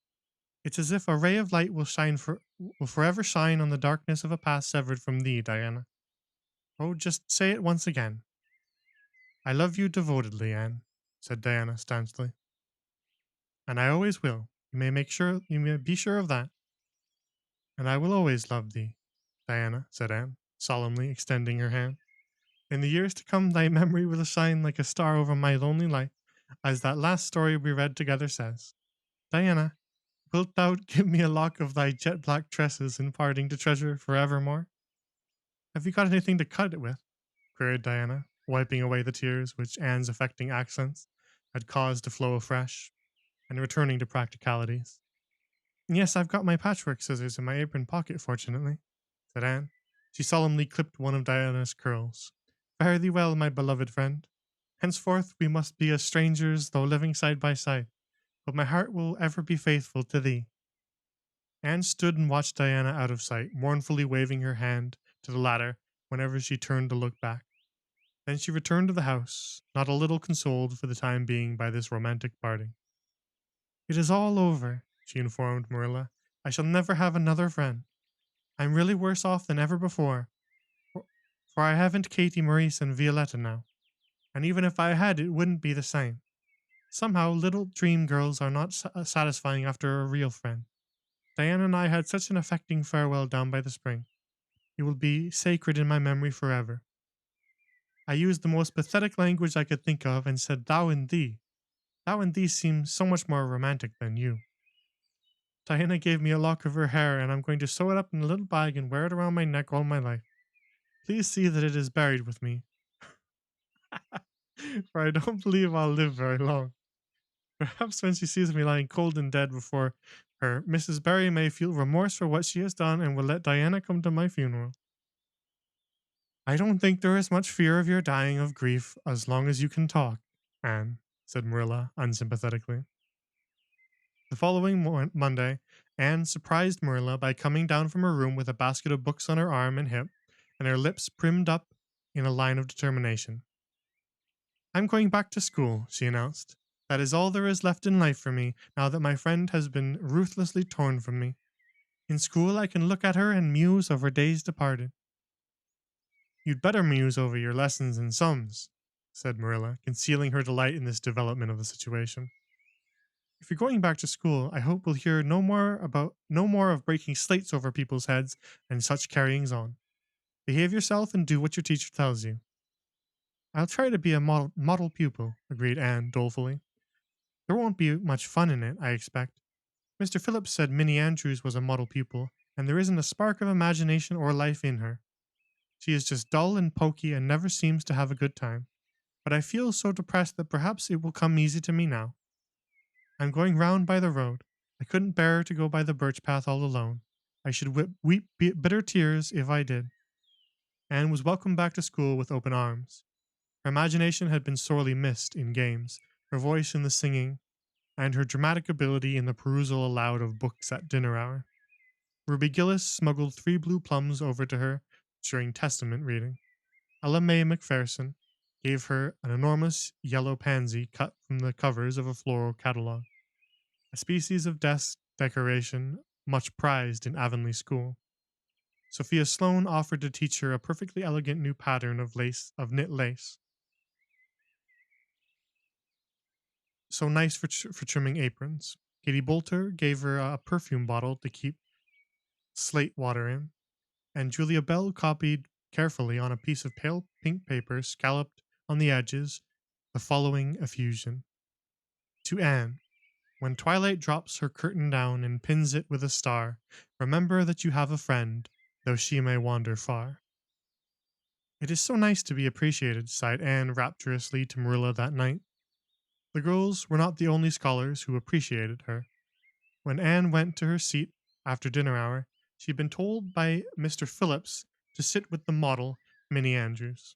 She found on her desk a big luscious strawberry apple, and caught it up all ready to take a bite when she remembered that the only place in Avonlea where strawberry apples grew was in the old Blythe orchard on the other side of the Lake of Shining Waters.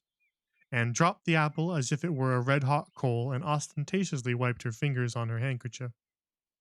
The apple lay untouched on her desk until the next morning, when little Timothy Andrews, who swept the school and kindled the fire, annexed it as one of his perquisites. Charlie Sloane's slate pencil, gorgeously bedizened with striped red and yellow paper, costing 2 cents where ordinary pencils only cost 1, which he sent up to her after dinner hour, met with a more favorable reception, and was graciously pleased to accept it, and rewarded the donor with a smile which exalted that infatuated youth straightway into the 7th heaven of delight, and caused him to make such fearful errors in his dictation that Mr. Phillips kept him in after school to rewrite it. But as the Caesar's pageant shorn of Brutus's bust, did but of Rome's best son remind her more. So the marked absence of any tribute or recognition from Diana Barry, who was sitting with Gertie Pye, embittered Anne's little triumph. Diana might just have smiled at me once, I think, she mourned to Marilla that night.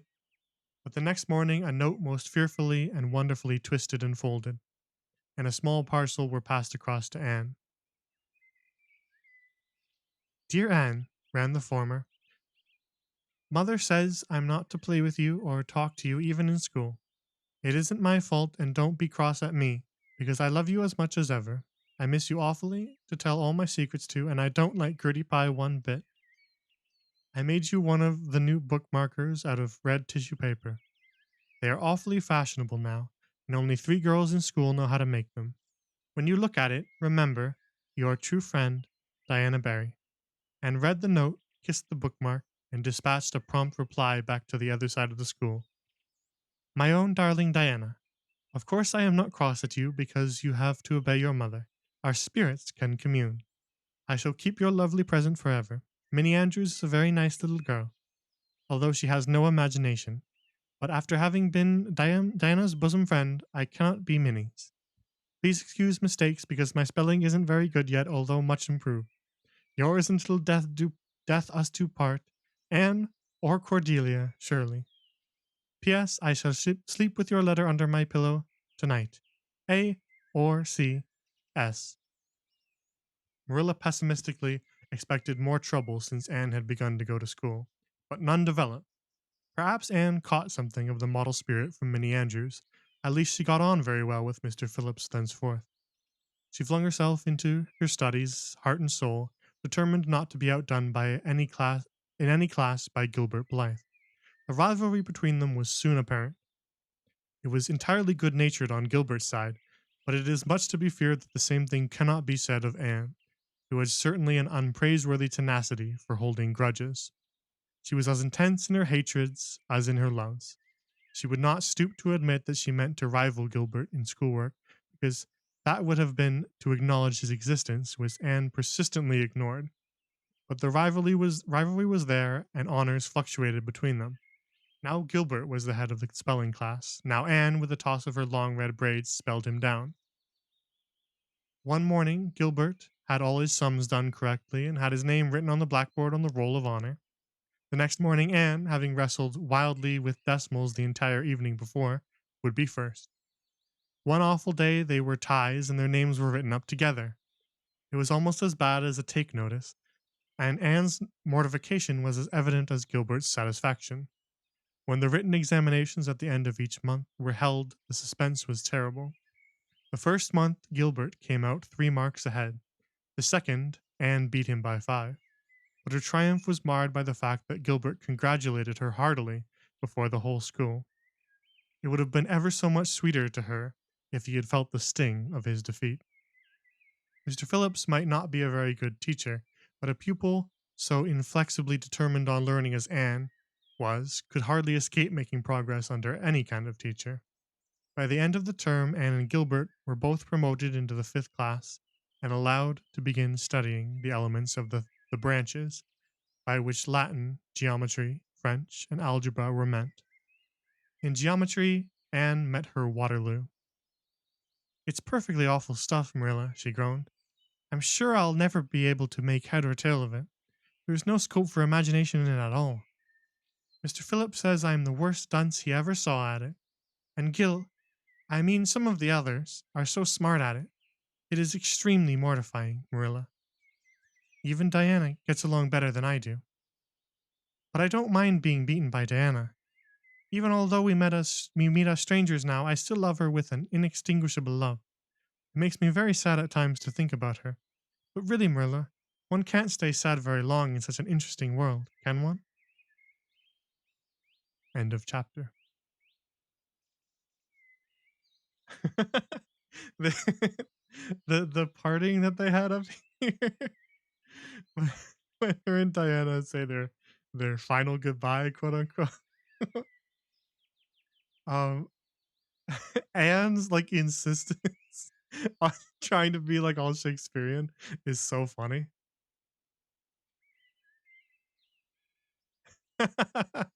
No matter what dear friends may caress thee.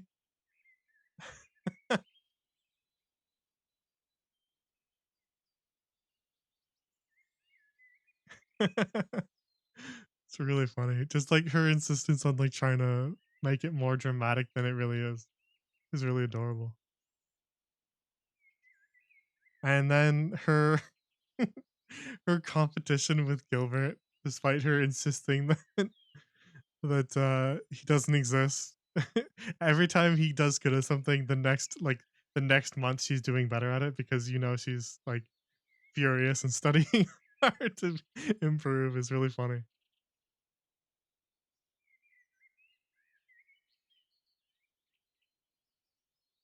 And the Gilbert hate squad, don't be so hateful towards Gilbert. He's nice. He congratulated her when she was beating him. Okay? He's nice. He's just a bit of a rascal, that's all.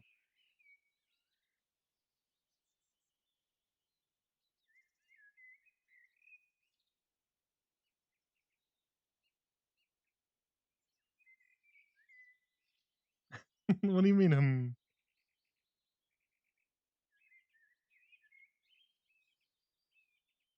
Gilbert's Silly Goose Squad? Yeah, I guess that's more accurate.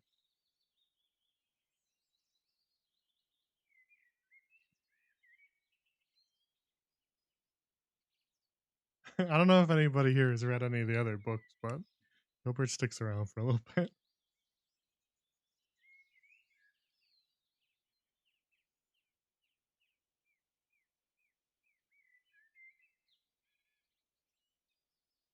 All right, one sec. I gotta send a message, and I gotta drink more water so that my throat doesn't die.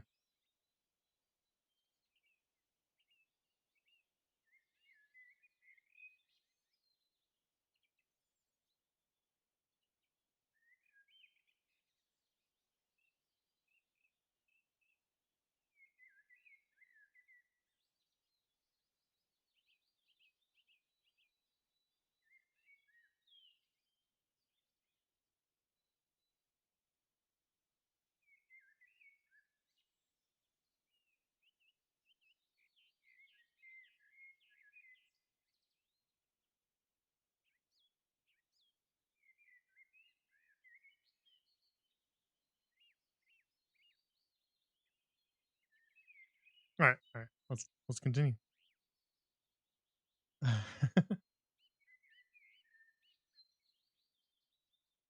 Making good progress. Making good progress. Chapter 18. And to the rescue. All things great are wound up with all things little. At first glance, it might not seem that the decision of a certain Canadian premier to include Prince Edward Island in a political tour could have much or anything to do with the fortunes of little Anne Shirley at Green Gables. But it had. It was in January the premier came to address his loyal supporters and such of his non supporters as chose to be present at the monster mass meeting held in Charlottetown. Most of the Avonlea people were on Premier's side of politics. Hence, on the night of the meeting, nearly all the men and a goodly proportion of the women had gone to town 30 miles away. Mrs. Rachel Lynde had gone too. Mrs. Rachel Lynde was a red hot politician and couldn't have believed that the political rally could be carried through without her, although she was on the opposite side of politics.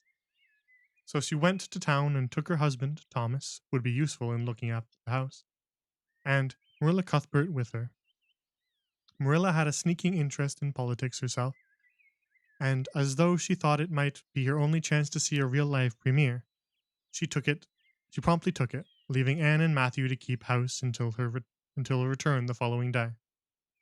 Hence, while Marilla and Mrs. Rachel were enjoying themselves hugely at the mass meeting, Anne and Matthew had the cheerful kitchen at Green Gables all to themselves. A bright fire was glowing in the old-fashioned Waterloo stove, and blue-white frost crystals were shining on the window panes. Matthew nodded over a farmer's advocate on the sofa, and Anne at the table studied her lessons with grim determination. Despite sundry wistful glances at the clock shelf, where lay a new book that Jane Andrews had lent her that day, Jane had assured her that it was warranted to produce any number of thrills, or words to that effect, and Anne's fingers tingled to reach out for it. But that would mean Gilbert Blythe's triumph on the morrow. Anne turned her back on the clock shelf and tried to imagine it wasn't there. Matthew, did you ever study geometry when you went to school? Well, now, no, I didn't, said Matthew, coming out of his doze with a start. I wish you had, sighed Anne, because then you'd be able to sympathize with me. You can't sympathize properly if you've never studied it. It is casting a cloud over my whole life. I'm such a dunce at it, Matthew. Well, now, I don't know, said Matthew soothingly. I guess you're all right at anything. Mr. Phillips told me last week in Blair's store at Carmody that you was the smartest scholar in school and was making rapid progress. Rapid progress was his very words. There's them as runs down Teddy Phillips and says he ain't much of a teacher, but I guess he's all right. Matthew would have thought anyone who praised Anne was all right. I'm sure I'd better get on with geometry if only he wouldn't change the letters, complained Anne. I learn the proposition off by heart, and then he draws it on the blackboard and puts different letters from what are in the book, and I get all mixed up. I don't think a teacher should take such a mean advantage, do you? We're studying agriculture now, and I found out at last what makes the roads red. It's a great comfort. I wonder how Marilla and Mrs. Lynde are enjoying themselves. Mrs. Lynde says Canada is going to the dogs the way things are being run at Ottawa, and that it's an awful warning to the electors. She says if women were allowed to vote, we would soon see a blessed change. What way do you vote, Matthew? Conservative, said Matthew promptly. The vote conservative was part of Matthew's religion. And I'm conservative too, said Anne decidedly. I'm glad because some of the boys in class are grits. I guess Mr. Phillips is a grit because Prissy Andrews' father is one, and Ruby Gillis says that when a man is courting, he always has to agree with the girl's mother in religion and her father in politics. Is that true, Matthew? Well, now, I don't know, said Matthew. Did you ever go courting, Matthew? Well, now, no. I dunno's if I ever did, said Matthew, who had certainly never thought of such a thing in his whole existence. Anne reflected with her chin in her hands. It must be rather interesting, don't you think, Matthew? Ruby Gillis says when she grows up she's going to have ever so many bows on the string, and have them all crazy about her. But I think that would be too exciting. I'd rather have just one in his right mind. But Ruby Gillis knows a great deal about such matters because she has so many big sisters, and Mrs. Lynde says the Gillis girls have gone off like hotcakes. Mr. Phillips goes up to see Prissy Andrews nearly every evening. He says it is to help her with her lessons, but Miranda Sloane is studying for Queen's too, and I should think she needed help a lot more than Prissy because she's ever so much stupider. But he never goes to help her in the evenings at all. There are a great many things in this world that I can't understand very well, Matthew. Well, now, I don't know as I comprehend them all myself, acknowledged Matthew. Well, I suppose I must finish up my lessons. I won't allow myself to open that new book Jane lent me until I'm through. But it's a terrible temptation, Matthew. Even when I turn my back on it, I can see it there just as plain. Jane says she cried herself sick over it. I love a book that makes me cry. But I think I'll carry that book into the sitting room and lock it in the jam closet and give you the key. And you must not give it to me, Matthew, until my lessons are done, not even if I implore you on my bended knee. It's all very well to say resist temptation, but it's ever so much easier to resist it if you can't get the key.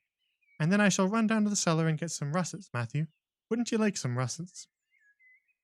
Well, no, I don't know but what I would, said Matthew, who never ate russets but knew Anne's weakness for them. Just as Anne emerged triumphantly from the cellar with her plate full of russets came the sound of flying footsteps on the icy boardwalk outside, and the next moment the kitchen door was flung open and in rushed Diana Barry, white-faced and breathless, with a shawl wrapped hastily around her head. Anne promptly let go of her candle and plate in her surprise, and plate, candle, and apples crashed down together. Crashed down the cellar ladder and were found at the bottom embedded in melted grease the next day by Marilla, who gathered them up and thanked mercy the house hadn't been set on fire. Whatever is the matter, Diana? Cried Anne. Has your mother relented at last? Oh, Anne, do come quick, implored Diana nervously. Minnie May is awful sick. She's got croup. Young Mary Joe says, and father and mother are away to town and there's nobody to go for the doctor. Minnie May is awful bad and young Mary Joe doesn't know what to do, and oh, Anne, I'm so scared. Matthew, without a word, reached for a cap and coat, slipped past Diana, and away into the darkness of the yard. He's gone to harness the sorrel mare and go to Carmody for the doctor, said Anne, who was hurrying on hood and jacket. I know it as well as if he'd said so. Matthew and I are such kindred spirits I can read his thoughts without words at all.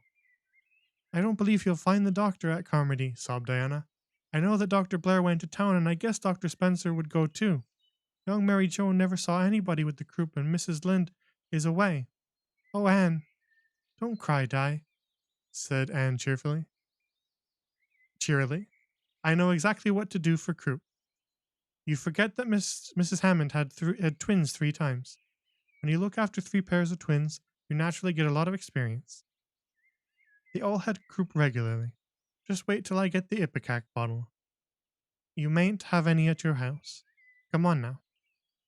The 2 little girls hastened out hand in hand and hurried through Lover's Lane and across the crusted field beyond, for the snow was too deep to go by the shorter woodway. Anne, although sincerely sorry for Minnie May, was far from being insensible to the romance of the situation and to the sweetness of once more sharing that romance with a kindred spirit. The night was clear and frosty, all ebony of shadow and silver of snowy slope. Big stars were shining over the silent fields.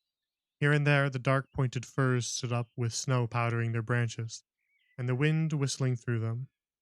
Anne thought it was truly delightful to go skimming through all this mystery and loveliness with your bosom friend who had been so long estranged. Minnie May, aged 3, was really very sick. She lay on the kitchen sofa, feverish and restless, while her hoarse breathing could be heard all over the house. Young Mary Joe, a buxom, broad-faced French girl from the creek, whom Mrs. Barry had engaged to stay with the children during her absence, was helpless and bewildered, quite incapable of thinking what to do, or doing it if she thought of it. Anne went to work with skill and promptness. Minnie May has croup all right, and she's pretty bad, but I've seen them worse. First, we must have lots of hot water. I declare, Diana, that there isn't more than a cupful in the kettle. There, I filled it up, and Mary Joe, you may put some wood on the stove. I don't want to hurt your feelings, but it seems to me you may have thought of this. You might have thought of this if you'd had any imagination. Now I'll undress Minnie May and put her to bed, and you try to find some soft flannel clothes, Diana. I'm going to give her a dose of ipecac first of all. Minnie May did not take kindly to the ipecac, but Anne had not brought up 3 pairs of twins for nothing. Down that ipecac went, not only once, but many times during the long, anxious night when the 2 little girls worked patiently over the suffering Minnie May, and young Mary Joe, honestly anxious to do all she could, kept up a roaring fire and heated more water than would have been needed for a hospital of croupy babies. It was 3 o'clock when Matthew came with the doctor, for he had been obliged to go all the way to Spencervale for one. But the pressing need for assistance was past. Minnie May was much better and was sleeping soundly. I was awfully near giving up in despair, explained Anne. She got worse and worse until she was sicker than ever the Hammond twins were, even the last pair. I actually thought she was going to choke to death. I gave her every drop of ipecac in that bottle, and when the last dose went down, I said to myself, not to Diana or young Mary Joe, because I didn't want to warn them any more than they were worried, but I had to say it to myself just to relieve my feelings. This is the last lingering hope, and I fear 'tis a vain one. But in about 3 minutes she coughed up the phlegm and began to get better right away. You must just imagine my relief, doctor, because I can't express it in words. You know there are some things that cannot be expressed in words. Yes, I know, nodded the doctor.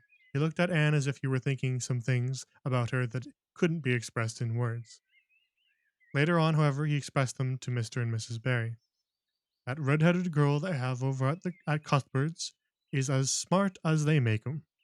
I tell you she saved that baby's life, or it would have been too late by the time I got there. She seems to have a skill and presence of mind perfectly wonderful in a child of her age. I never saw anything like the eyes of her when she was explaining the case to me. Anne had gone home in the wonderful white frosted winter morning, heavy-eyed from loss of sleep, but still talking unweariedly to Matthew as they crossed the long white field and walked under the glittering fairy arch of the Lover's Lane maples. Oh, Matthew, isn't it a wonderful morning? The world looks like something God had just imagined for his own pleasure, doesn't it? Those trees look as if I could blow them away with a breath. Poof! I'm so glad I live in a world where there are white frosts, aren't you? And I'm so glad Mrs. Hammond had 3 pairs of twins after all. If she hadn't, I might have known what to do for Minnie May. I'm real sorry I was ever cross with Mrs. Hammond for having twins. But oh, Matthew, I'm so sleepy. I can't go to school. I just know I couldn't keep my eyes open and I'd be so stupid. I hate to stay home for guilt. Some of the others will get ahead of the class. And it's so hard to get up again. Although, of course, the harder it is, the more satisfaction you have when you get up, haven't you? Well, now, I guess you'll manage all right, said Matthew, looking at Anne's white little face and the dark shadows under her eyes. You just go right to bed and have a good sleep. I'll do all the chores. Anne accordingly went to bed and slept so long and soundly that it was well on in the white and rosy winter afternoon when she awoke and descended to the kitchen where Marilla, who had arrived home in the meantime, was sitting knitting. Oh, did you see the premiere? Exclaimed Anne at once. What did he look like, Marilla? Well, he never got to be premier on account of his looks, said Marilla. Such a nose as that man had. But he can speak. I was proud of being a conservative. Mrs. Rachel Lynde, of course, being a liberal, had no use for him. Your dinner is in the oven, Anne, and you can get yourself some blue plum preserve out of the pantry. I guess you're hungry. Matthew has been telling me about last night. I must say it was fortunate you knew what to do. I wouldn't have had any idea myself, for I never saw a case of croup.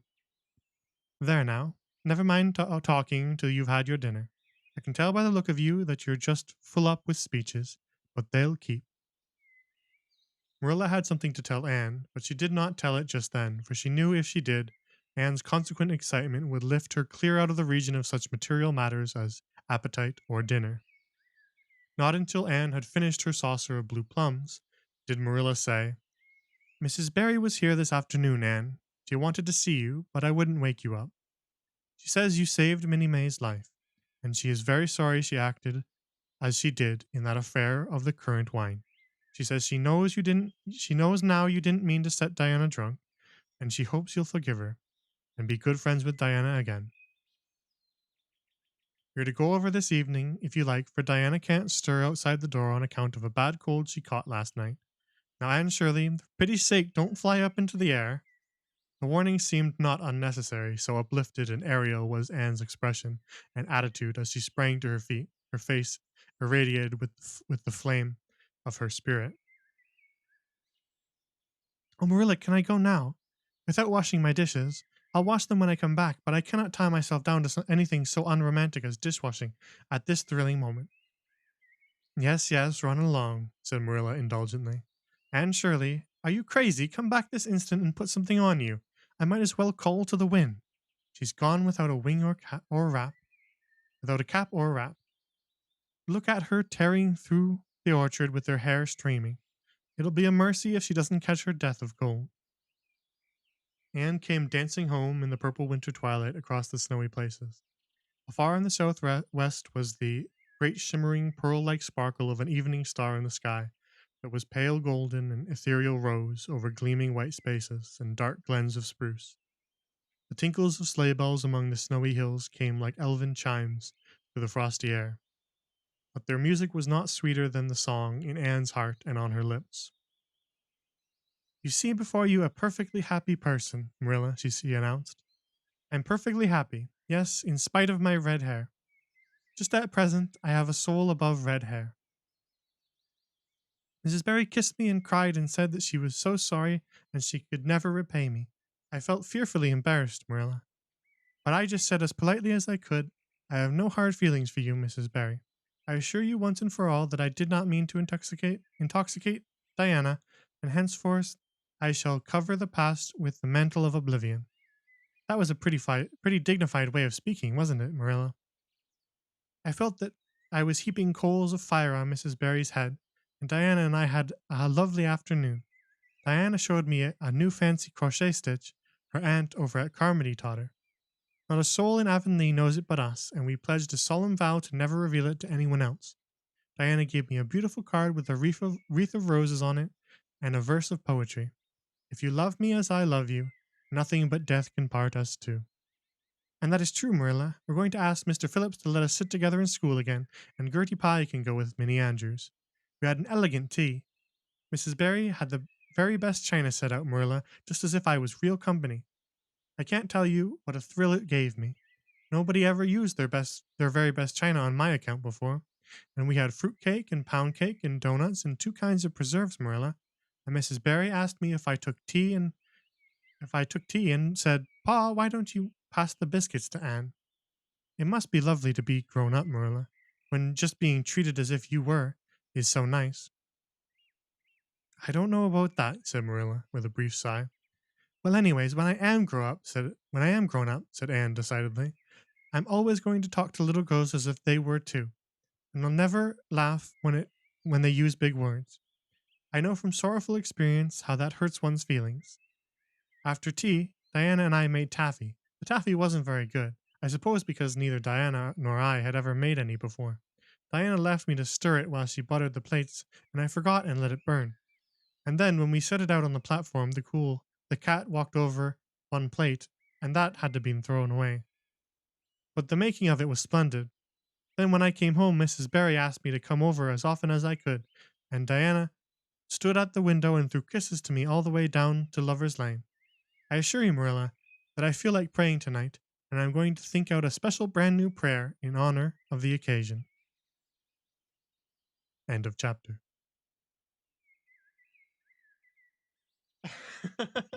What a chapter. What's happened?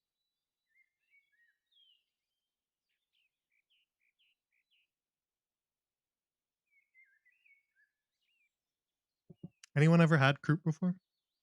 It's an affliction usually found in like children, pretty young children. Like limits breathing. Quite a bit. Can be pretty severe sometimes. Sometimes it can just be mild, just kind of a rasping in the breath, but sometimes it can be pretty severe in certain cases, especially back then. It would have been a lot worse. Um, Kind of like a phlegm in the throat and all the way down. It feels like your lungs are heavy, sort of.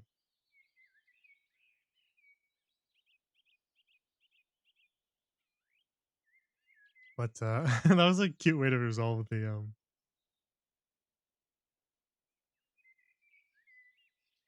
difficulties with Mrs. Barry, and I like um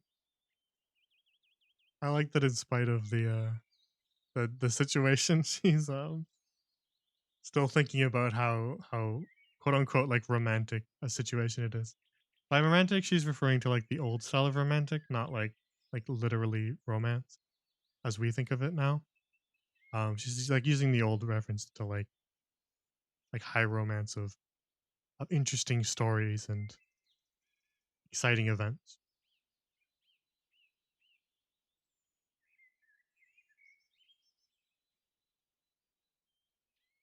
Um, in the other chapter, a little while ago, back when she was describing Diana, when she was saying that Diana, she was dreaming about Diana getting smallpox, and then her taking care of her and dying of it and being buried. For some reason I was thinking of that, and it's so funny. Her little stories are always have like these morbid angles to them because she like imagines stories that have this like kind of like heartache to them, and so it's always like these sudden morbid turns in her stories.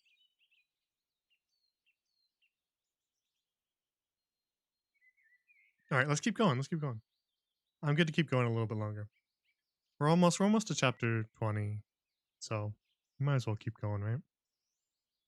If this one's like crazy long, then maybe we'll end at 19. But if it's not, then maybe we'll just keep going to 20.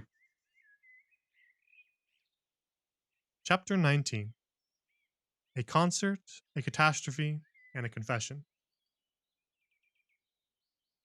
Marilla, can I go over to see Diana for just a minute? Asked Anne, running breathlessly down from the east gable one February evening. I don't see what you want to be traipsing about after dark for, said Marilla shortly. You and Diana walked home from school together and then stood there in the snow for half an hour more.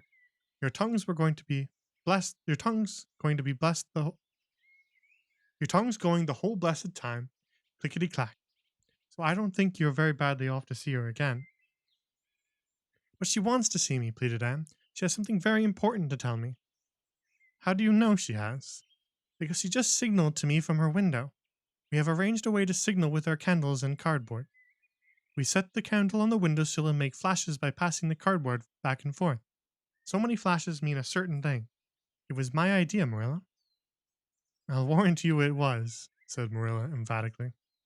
And the next thing you'll be setting fire to the curtains with your signaling nonsense. Oh, we're very careful, Marilla, and it's so interesting. 2 flashes mean, are you there? 3 means, yes, and 4, no. 5 mean, come over as soon as possible because I have something important to reveal. Diana has just signaled 5 flashes, and I'm really suffering to know what it is. You needn't suffer any longer, said Marilla sarcastically. You can go, but you're to be back here in just 10 minutes, remember that. Anne did remember it, and was back in the stipulated time, although probably no mortal will ever know just what it cost her to confine the discussion of Diana's important communication within the limits of 10 minutes. But at least she had made good use of them. Oh, Marilla, what do you think? You know tomorrow is Diana's birthday. Well, her mother told her she could ask me to go home with her from school and stay all night with her. And her cousins are coming over from Newbridge in a big pung sleigh and to go to the debating club concert at the hall tomorrow night. And they are going to take Diana and me to the concert. If you'll let me go, that is. You will, won't you, Marilla? Oh, I feel so excited. You can calm down then because you're not going.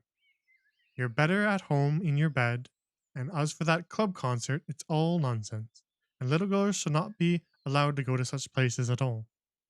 I'm sure the debating club is a most respectable affair, pleaded Anne. I'm not saying it isn't, but you're not going to be gadding about to concerts and staying out all hours of the night. Pretty doings for children. I'm surprised at Barry's letting Diana go. But it's such a very special occasion, mourned Anne, on the verge of tears. Diana has only one birthday in a year. It isn't as if birthdays were common things, Marilla. Prissy Andrews is going to recite Curfew Must Not Ring tonight. That is such a good moral piece, Marilla. I'm sure it would do me lots of good to hear it. And the choir are going to sing 4 lovely pathetic songs that are pretty near as good as hymns. And oh, Marilla, the minister is going to take part. Yes, indeed he is. He's going to give an address. That will be just about the same thing as a sermon. Please mayn't I go, Marilla? You heard what I said, Anne, didn't you? Take off your boots now and go to bed. It's past 8. There's just one more thing, Marilla, said Anne, with the air of producing the last shot in her locker. Mrs. Barry told Diana that we might sleep in the spare room bed. Think of the honor of your little Anne being put in the spare room bed. It's an honor you'll have to go along without. Go to bed, Anne, and don't let me hear another word out of you. When Anne, with tears rolling over her cheeks, had gone sorrowfully upstairs, Matthew, who had been apparently sound asleep on the lounge during the whole dialogue, opened his eyes and said decidedly, Well now, Marilla, I think you ought to let Anne go. I don't then, retorted Marilla. Who's bringing this child up, Matthew, you or me? Well now, you, admitted Matthew. Don't interfere then. Well now, I ain't interfering. I ain't interfering to have your own opinion. It ain't interfering to have your own opinion.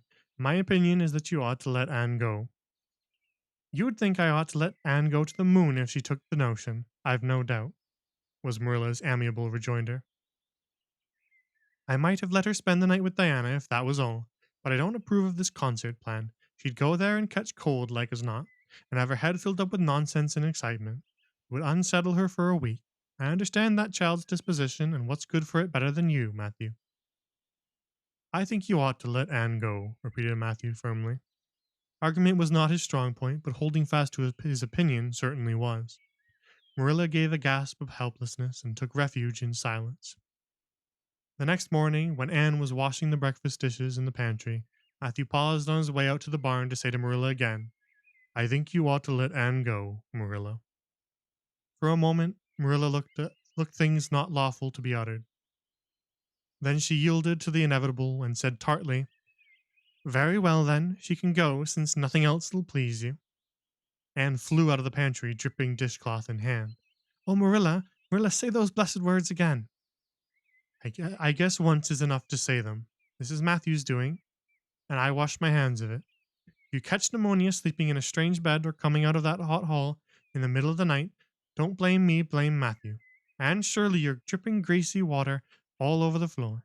I never saw such a careless child. Oh, I know I am a great trial to you, Marilla, said Anne repentantly. I make so many mistakes. But then just think of all the mistakes I don't make, although I might. I'll get some sand and scrub up the spots before I go to school. Oh, Marilla, my heart was just set on going to that concert. I never was to a concert in my life. And when the other girls talk about them in school, I feel so out of it. You didn't know just how I felt about it, but you see, Matthew did. Matthew understands me, and it's so nice to be understood, Marilla. Anne was too excited to do herself justice as to lessons that morning in school. Gilbert Blythe spelled her down in class and left her clearer out of sight in mental arithmetic. Anne's consequent humiliation was less than it might have been, however, in view of the concert and the spare room bed. She and Diana talked so constantly about it all day that with a stricter teacher than Mr. Phillips, dire disgrace must inevitably have been their portion. Anne felt that she could not have borne it if she had not been going to the concert, for nothing else was discussed that day in school. The Avonlea debating club, which met fortnightly all winter, had several smaller free entertainments, but this was to be a big affair, admission 10 cents in aid of the library. The Avonlea young people had been practicing for weeks, and all the scholars were especially interested in it by reason of older brothers and sisters who were going to take part. Everybody in school over 9 years of age expected to go, except Carrie Sloane, whose father shared Marilla's opinions about small girls going out to night concerts. Carrie Sloane cried into her grammar all afternoon and felt that life was not worth living. For Anne, the real excitement began with the dismissal of school, and increased therefrom in crescendo until it reached to a crash of positive ecstasy in the concert itself.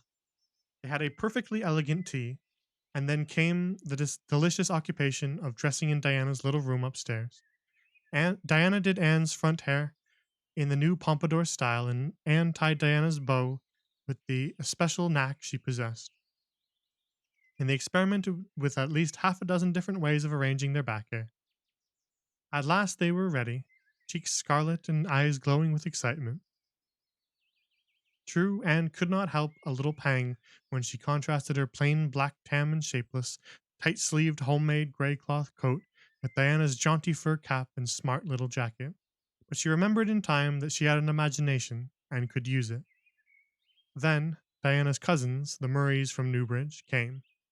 They all crowded into the big pung sleigh among straw and furry robes. Anne reveled in the drive to the hall, slipping along over the satin smooth roads with the snow crisping under the runners. There was a magnificent sunset, and the snowy hills and deep blue water of the St. Lawrence Gulf seemed to rim in the splendor like a huge bowl of pearl and sapphire, brimmed with wine and fire. Tinkles of sleigh bells and distant laughter that seemed like the mirth of wood elves came from every quarter.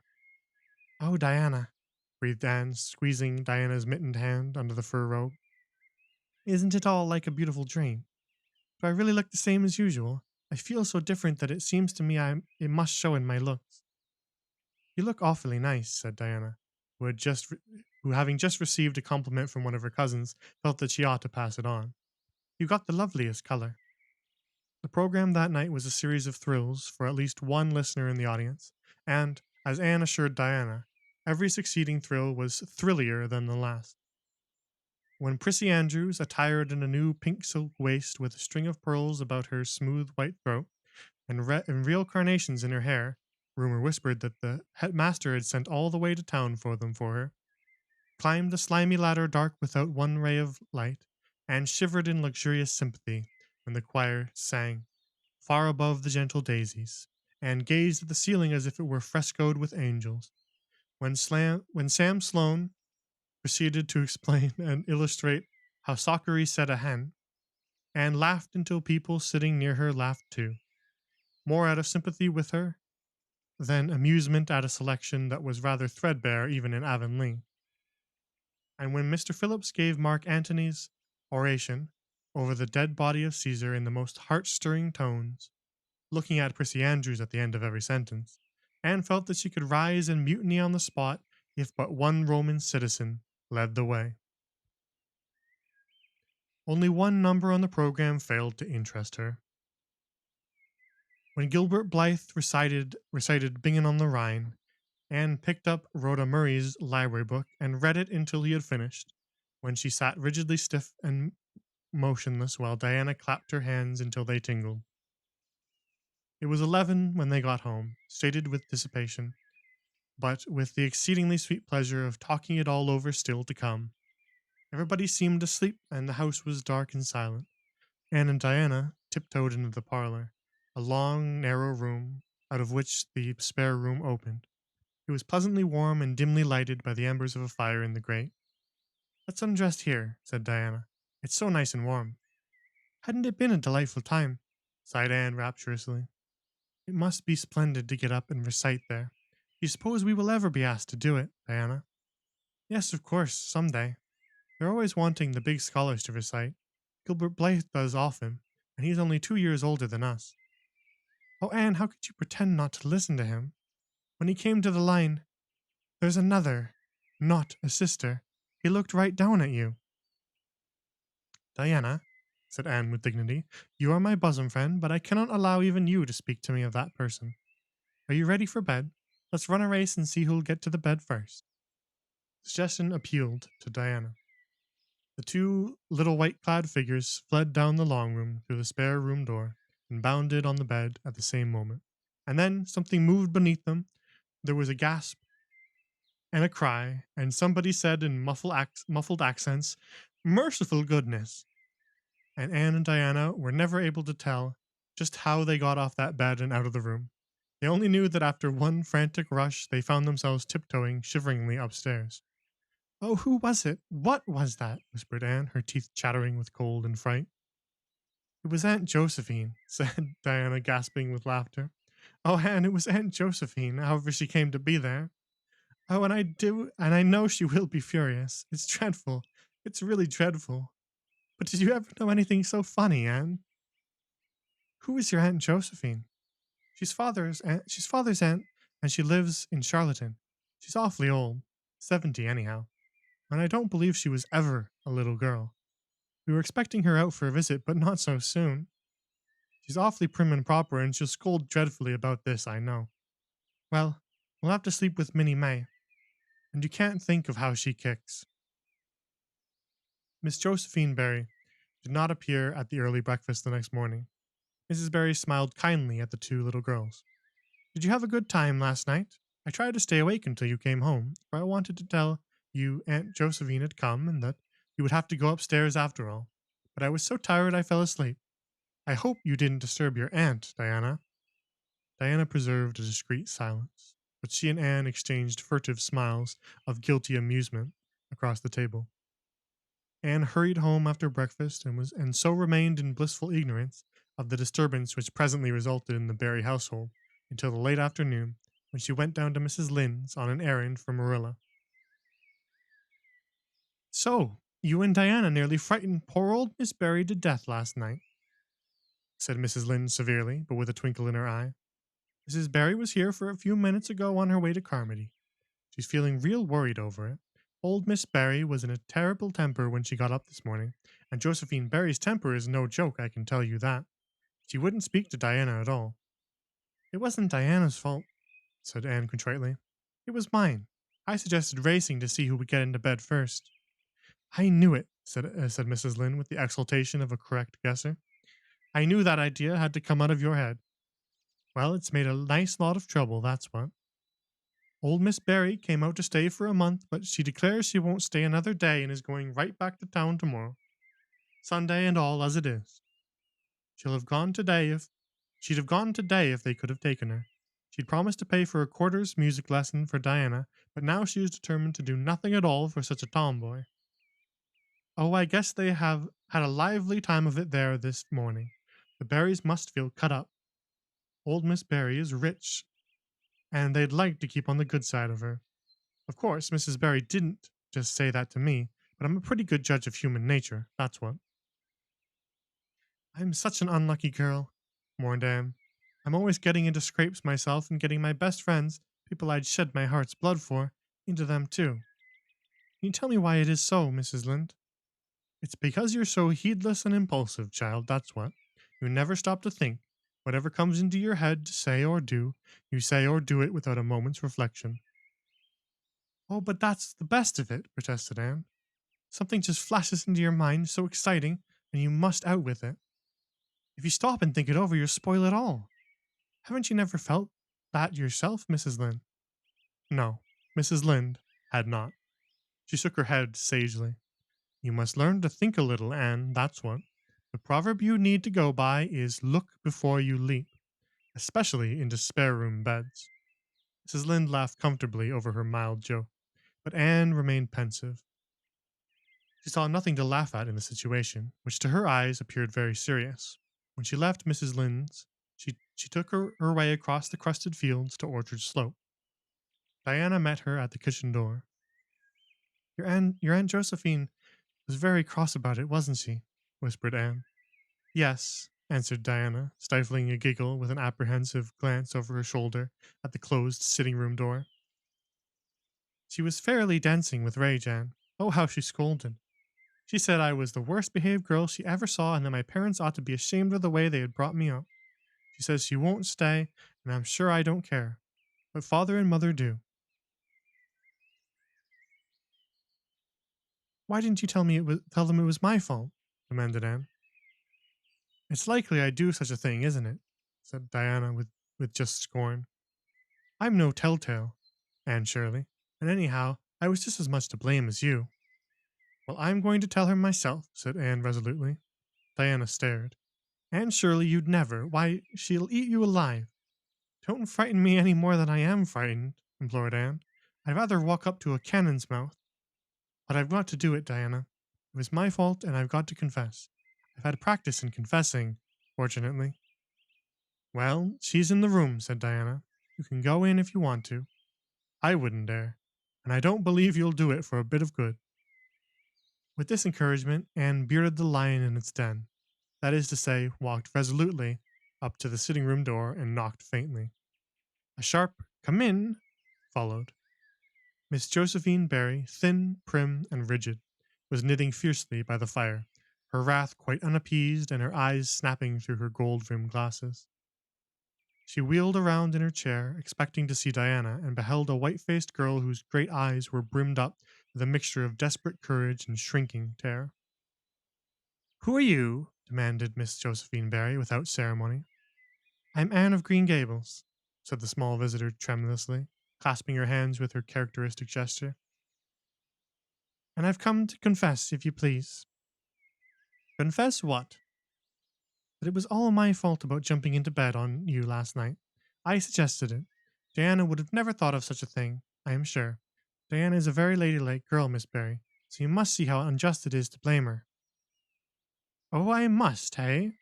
I rather think Diana did her share of the jumping at least. Such carryings on in a respectable house." "But we were only in fun," persisted Anne. "I think you ought to forgive us, Miss Barry, now that we've apologized. And anyhow, please forgive Diana and let her have her music lessons. Diana's heart is set on her music lessons, Miss Barry, and I know too well what it is to set your heart on a thing and not get it.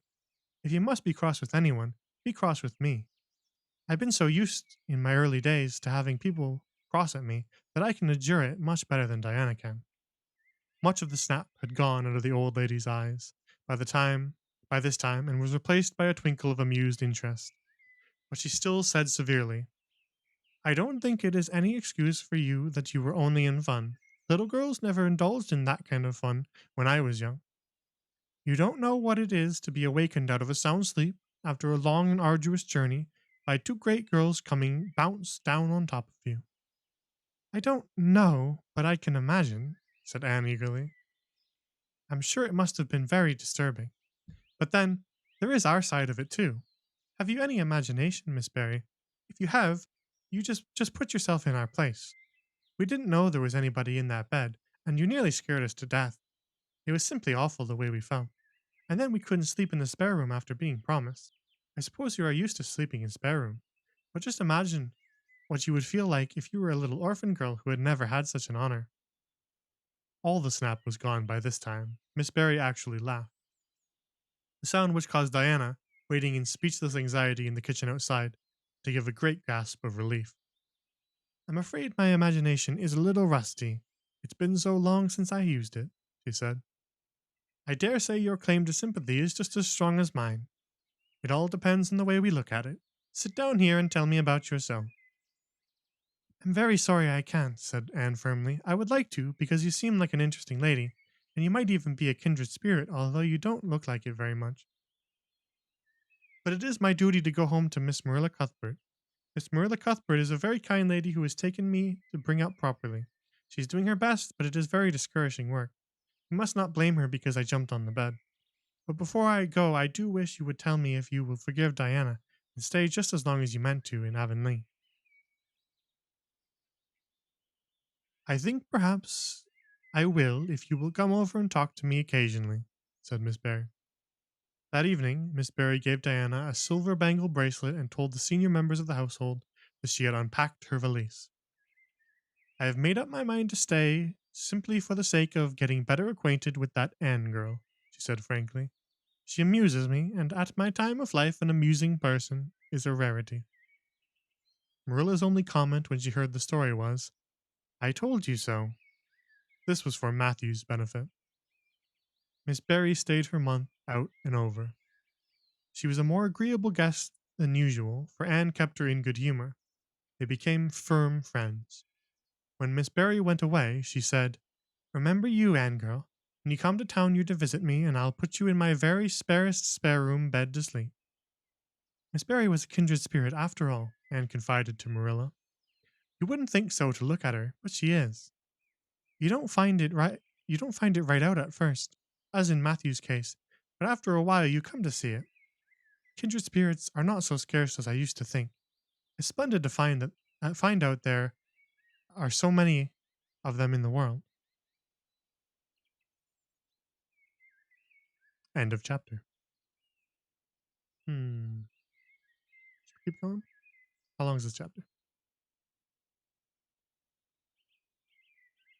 Not too bad, not too bad. Not too bad. Let's do one more.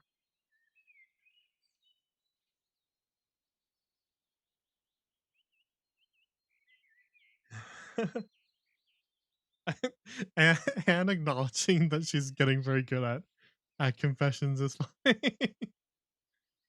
It's true. She has made a lot of problems and had to apologize for them.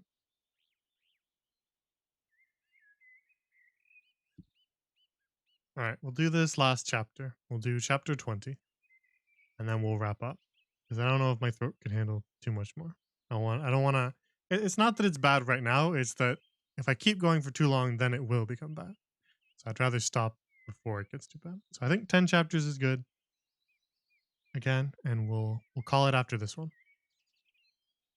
All right, let's just keep going. Let's not waste any time. I'm eager to see what happens next. What if this is a cliffhanger? Then everybody's gonna be mad at me. Alrighty. Chapter 20. A good imagination gone wrong. Spring had come once more to Green Gables. The beautiful, capricious, reluctant Canadian spring, lingering along through April and May in a succession of sweet, fresh, chilly days, with pink sunsets and miracles of resurrection and growth. The maples in Lover's Lane were red budded and little curly ferns pushed up around the Dryad's bubble. Away up in the barrens, behind Mr. Silas Sloane's place, the mayflowers blossomed out, pink and white stars of sweetness under their brown leaves. All the schoolgirls and boys had one golden afternoon gathering them. Coming home in the clear, echoing twilight, with arms and baskets full of flowery spoil. I'm so sorry for people who live in lands where there are no mayflowers, said Anne. Diana says perhaps they have something better. There couldn't be anything better than mayflowers, could there, Marilla? And Diana says if they don't know what they are like, then they don't miss them. But I think that is the saddest thing of all. I think it would be tragic, Marilla, not to know what mayflowers are like, and not to miss them. Do you know what I think mayflowers are, Marilla? I think they must be the souls of the flowers that died last summer, and this is their heaven. But we had a splendid time today, Marilla. We had our lunch down in a big mossy hollow by an old well. Such a romantic spot. Charlie Sloane dared Artie Gillis to jump over it, and Artie did because he wouldn't take a dare. Nobody would in school. It is very fashionable to dare. Mr. Phillips gave all the Mayflowers he found to Prissy Andrews, and I heard him say, "Sweets to the sweet." He got that out of a book, I know, but it shows he has some imagination. I was offered some Mayflowers too, but I rejected them with scorn. I can't tell you the person's name because I have vowed never to let it cross my lips. We made wreaths of the Mayflowers and put them on our hats, and when the time came to go home, we marched in procession down the road, 2 by 2, with our bouquets and wreaths, singing My Home on the Hill. Oh, it was so thrilling, Marilla. All Mr. Silas Sloane's folks rushed out to see us, and everybody we met on the road stopped and stared after us. We made a real sensation. Not much wonder, such silly songs, was Marilla's response. After the Mayflowers came the violets, and Violet Vale was empurpled with them. Anne walked through it on her way home, with reverent steps and worshipping eyes, as if she trod on holy ground. Somehow, she told Diana, when I'm going through here, I don't really care whether anybody gets ahead of me in class or not. But when I'm up in school, it's all different, and I care as much as ever. There's such a lot of different Annes in me. I sometimes think that is why I'm such a troublesome person. If I was just the one Anne, it would be ever so much more comfortable. But then it wouldn't be half so interesting. One June evening, when the orchards were pink blossomed again, and the frogs were singing silverly sweet in the marshes about the head of the Lake of Shining Waters, and the air was full of the savor of clover fields and balsamic fir woods, Anne was sitting by her gable window. She had been studying her lessons, but it had grown too dark to see the book, so she had fallen into wide-eyed reverie, looking out past the boughs of the Snow Queen, once more bestarred with its tufts of blossom. In all essential respects, the little gable chamber was unchanged. The walls were as white, the pincushion as hard, the chairs as stiffly and yellowly upright as ever. Yet the whole character of the room was altered. It was full of a new, vital, pulsing personality that seemed to pervade it, and to be quite independent of schoolgirl books and dresses and ribbons, and even of the cracked blue jug full of apple blossoms on the table. It was as if all the dreams, sleeping and waking, of its vivid occupant had taken a visible although unmaterial form, and had tapestried the bare room with splendid, filmy tissues of rainbow and moonshine. Presently, Marilla came briskly in with some of Anne's freshly ironed school aprons. She hung them over a chair and sat down with a short sigh. She had had one of her headaches that afternoon, and although the pain had gone, she felt weak and tuckered out, as she expressed it. Anne looked at her with eyes limpid with sympathy. I do truly wish I could have had the headache in your place, Marilla. I would have endured it joyfully for your sake. I guess you did your part in attending to the work and letting me rest, said Marilla. You seem to have got on fairly well, and made fewer mistakes than usual. Of course, it wasn't exactly necessary to starch Matthew's handkerchiefs. And most people, when they put a pie in the oven to warm up for dinner, take it out and eat it when it gets hot instead of leaving it to be burned to a crisp. But that doesn't seem to be your way, evidently. Headaches always left Marilla somewhat sarcastic. Oh, I'm sorry, said Anne penitently. I never thought I never thought about that pie from the moment I put it in the oven till now, although I felt instinctively that there was something missing on the dinner table. I was firmly resolved, when you left me in charge this morning, not to imagine anything, but keep my thoughts on facts. I did pretty well until I put the pie in, and then an irresistible temptation came to me to imagine I was an enchanted princess shut up in a lonely tower with a handsome knight riding to my rescue on a coal-black steed. So that is how I came to forget the pie. I didn't know I starched the handkerchiefs. At the time I was ironing, and I was trying to think of a name for a new island Diana and I have discovered up by the brook. It's the most ravishing spot, Marilla. There are 2 maple trees on it, and the brook flows right around it. At last it struck me that it would be splendid to call it Victoria Island, because we found it on the Queen's birthday. Both Diana and I are very loyal. But I'm sorry about that pie and the handkerchiefs. I wanted to be extra good today because it's an anniversary. Do you remember what happened this day last year, Marilla? No, I can't think of anything special. Oh, Marilla, it was the day I came to Green Gables. I shall never forget it. It was the turning point of my life. Of course, it wouldn't seem so important to you. I've been here for a year and I've been so happy. Of course, I've had my troubles, but one can live down trouble. Are you sorry you kept me, Marilla? No, I can't say I'm sorry, said Marilla, who sometimes wondered how she would have lived before had Anne lived before Anne came to Green Gables. No, not exactly sorry. If you've finished your lessons, Anne, I want you to run over and ask Mrs. Barry if she'll lend me Diana's apron pattern. Oh, it's too dark, cried Anne. Too dark? Why, it's only twilight. And goodness knows you've gone over often enough after dark. I'll go over early in the morning, said Anne eagerly. I'll get up at sunrise and I'll go over, Marilla. What has gotten into your head now, Anne Shirley? I want that pattern to cut out your new apron this evening. Go at once and be smart, too. I'll have to go around by the road, then, said Anne, taking up her hat reluctantly. Go by the road and waste half an hour? I'd like to catch you. I can't go through the haunted wood, Marilla, cried Anne desperately. Marilla stared. The haunted wood? Are you crazy? Under what canopy is the haunted wood? The spruce wood over by the brook, said Anne in a whisper. Fiddlesticks! There is no such thing as a haunted wood anywhere. Who has been telling you such stuff? Nobody, confessed Anne. Diane and I just imagined the wood was haunted. All the places around here are so commonplace. We just got this up for our own amusement. We began it in April. A haunted wood is so very romantic, Marilla. We chose the spruce grove because it's so gloomy. Oh, we have imagined the most harrowing things. There's a white lady walks along the brook just about this time of the night and wrings her hands and utters wailing cries. She appears when there is to be a death in the family, and the ghost of a little murdered child haunts the corner up by the Idlewild. It creeps up behind you and lays its cold fingers on your hands. So, oh, Marilla, it gives me such a shudder to think of it.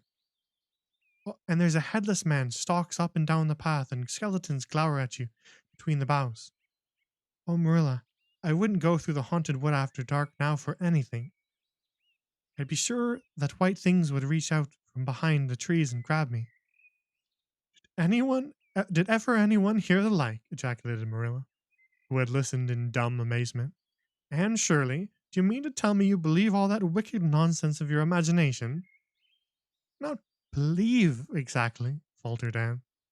At least, I don't believe it in daylight, but after dark, Marilla, it's different. That is when ghosts walk. There are no such things as ghosts, Anne.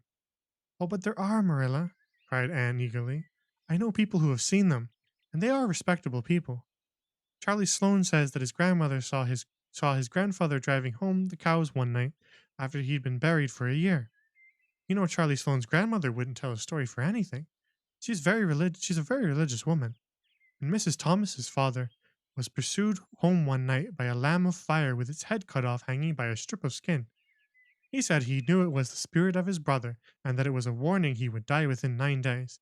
He didn't, but he died 2 years after, so you see it really was true. And Ruby Gillis says, Anne Shirley, interrupted Marilla firmly, I never want to hear you talking in this fashion again. I've had my doubts about that imagination of yours right along, and if this is going to be the outcome of it, I won't countenance any such things.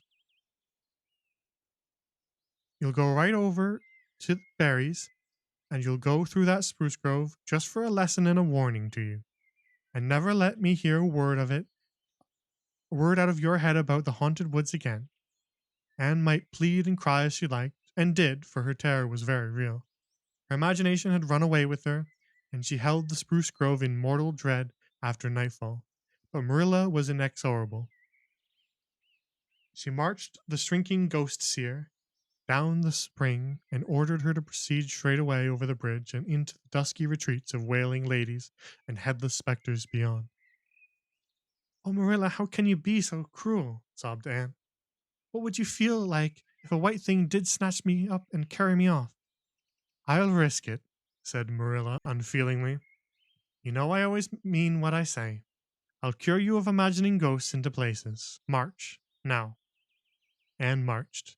That is, she stumbled over the bridge and went shuddering up the horrible dim path beyond. Anne never forgot that walk. Bitterly did she repent the license she had given to her imagination.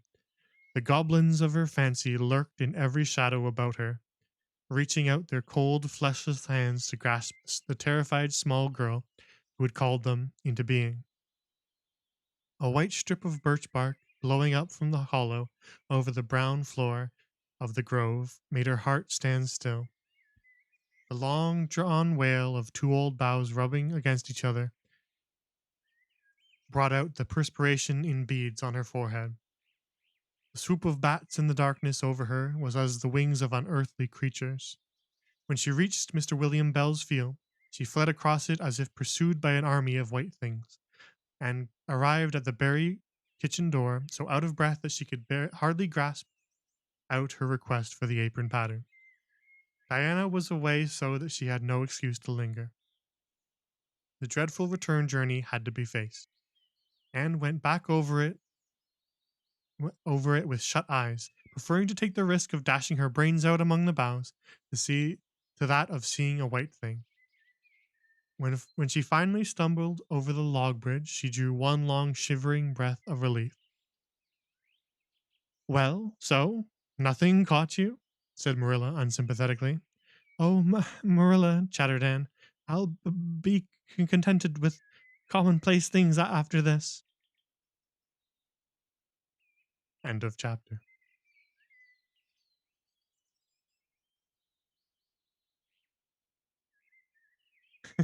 That was a really funny chapter. That was cute. The haunted forest was described so well. I like her describing the lamb. The vision of the lamb was so funny.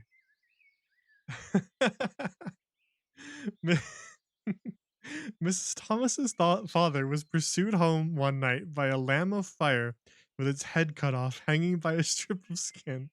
He said he knew it was the spirit of his brother and that it was a warning he would die within 9 days. He didn't, but he died 2 years after, so you see it really was true. The way that her brain works is so funny. Well, 9 days and 2 years, basically the same thing, so it has to be true. uh, that chapter was funny. I also Marilla being so unsympathetic. No, go, just go through the forest. Don't complain. There's no ghosts. That was really funny too.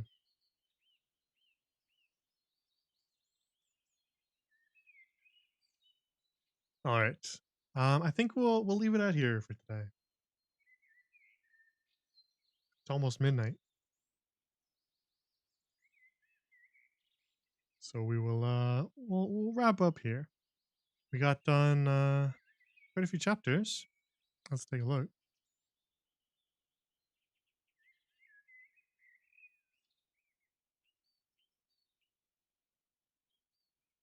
We got all the way here. 21. So that's what we'll return. So it'll probably be maybe 2 more streams to finish up. I think that'd be reasonable. We just split the remaining chapters in half. We will be able to finish it in 2 streams.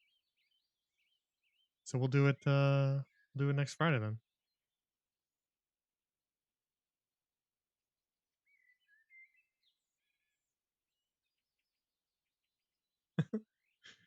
All of these chapter titles are also interesting. Alrighty, all right. Back to the chatting corner.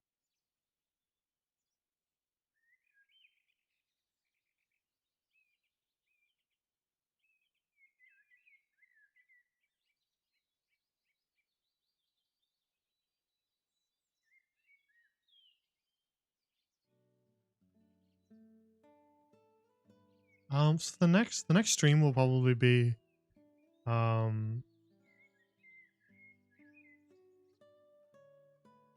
Monday. Because I don't think I'll stream on Sunday. Just too busy in general. So we'll have 3 crowns on Monday. And then we'll do maybe some more Disco Elysium after that. Maybe Tuesday if I'm feeling like it, Wednesday, Thursday, those days. And then we'll be back here for more Cozy Corner on next Friday. We'll just do this once a week until we finish the book, and then maybe we'll take a break from Cozy Corner, and I'll try to get more D&D up, because I'm still kind of in the waiting room for that. And then, when we get breaks in between things, we'll do another book. So if you want to throw suggestions at me on Discord, join our Discord, and or I don't know, at me on Twitter or something. I don't mind. And tell me what book you want to do, as long as it's in the public domain.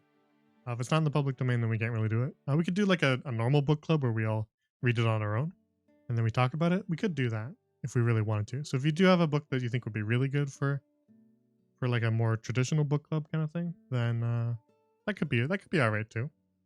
We could do like once a month we meet and talk about a book. That could be funny.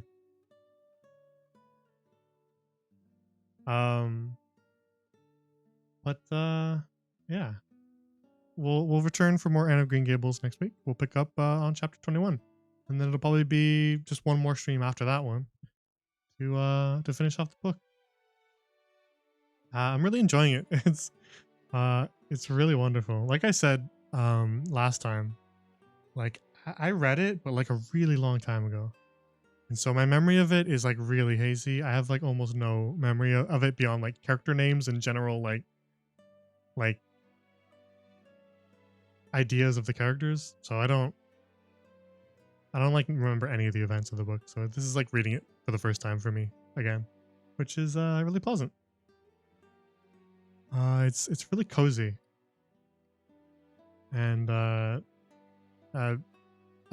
Montgomery's like prose and writing style is just a treat to read. So I feel like it does really like lend itself well to being read out loud too. It's very satisfying to read aloud. Characters have like the very like recognizable way of speaking. So like even when you're just reading it, like I'm not like reading it ahead of time for you guys to make sure it sounds nice. I'm reading it alongside you guys. So you can usually tell who's talking just by like the way that they're speaking before you even see the dialogue tag. And so it's pretty easy to voice a lot of the characters, especially Matthew. It's very easy to voice Matthew because he starts all his sentences with, well, now. So that makes it really easy to know when I have to do his voice. But yeah, this has been a lot of fun. I want to make raspberry cordial now. It's giving me a mighty powerful craving for it. It's really good.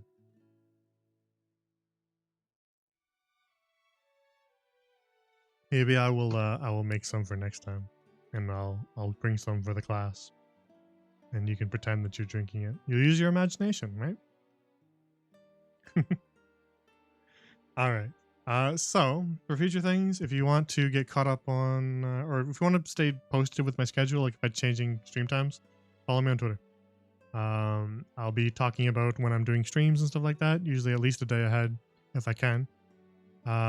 So if you want to be up to date on when I'm streaming, follow me on Twitter at GrandLorian. If you want to join the community and like suggest me a book or something, or just talk in general, join our Discord. It's mostly for like my D&D stuff, but it's for the streams too, so don't be shy. This is a part of it. So lastly, if you want to get caught up on stuff, like if you want to go back and watch the first episode of this book club for Anne of Green Gables, if you want to go read the beginning alongside us, then you can do so on the archive. Yeah, I think the VOD's still up here on Twitch, but it won't be forever, so you can find the archive there on YouTube. If you just search my Twitch name on YouTube, you'll find me. I'm the only GrandLorian. So, yeah, that's all I have for you tonight. So I'll see you guys Monday, most likely, for more Three Crowns, our D&D campaign that's going on. We'll see what happens to them next as they make their way to, honestly, as they make their way towards a town that I based on this book. So, you know, you'll see some familiar things, I guess. There's a lot of influence when I was making the town. So yeah. Take care, everybody. Thank you for stopping by for Cozy Corner Book Club. And I will see you guys on Monday, or if you're just here for the book club, I will see you on Friday. Take care. Thank you for watching. Have a good night.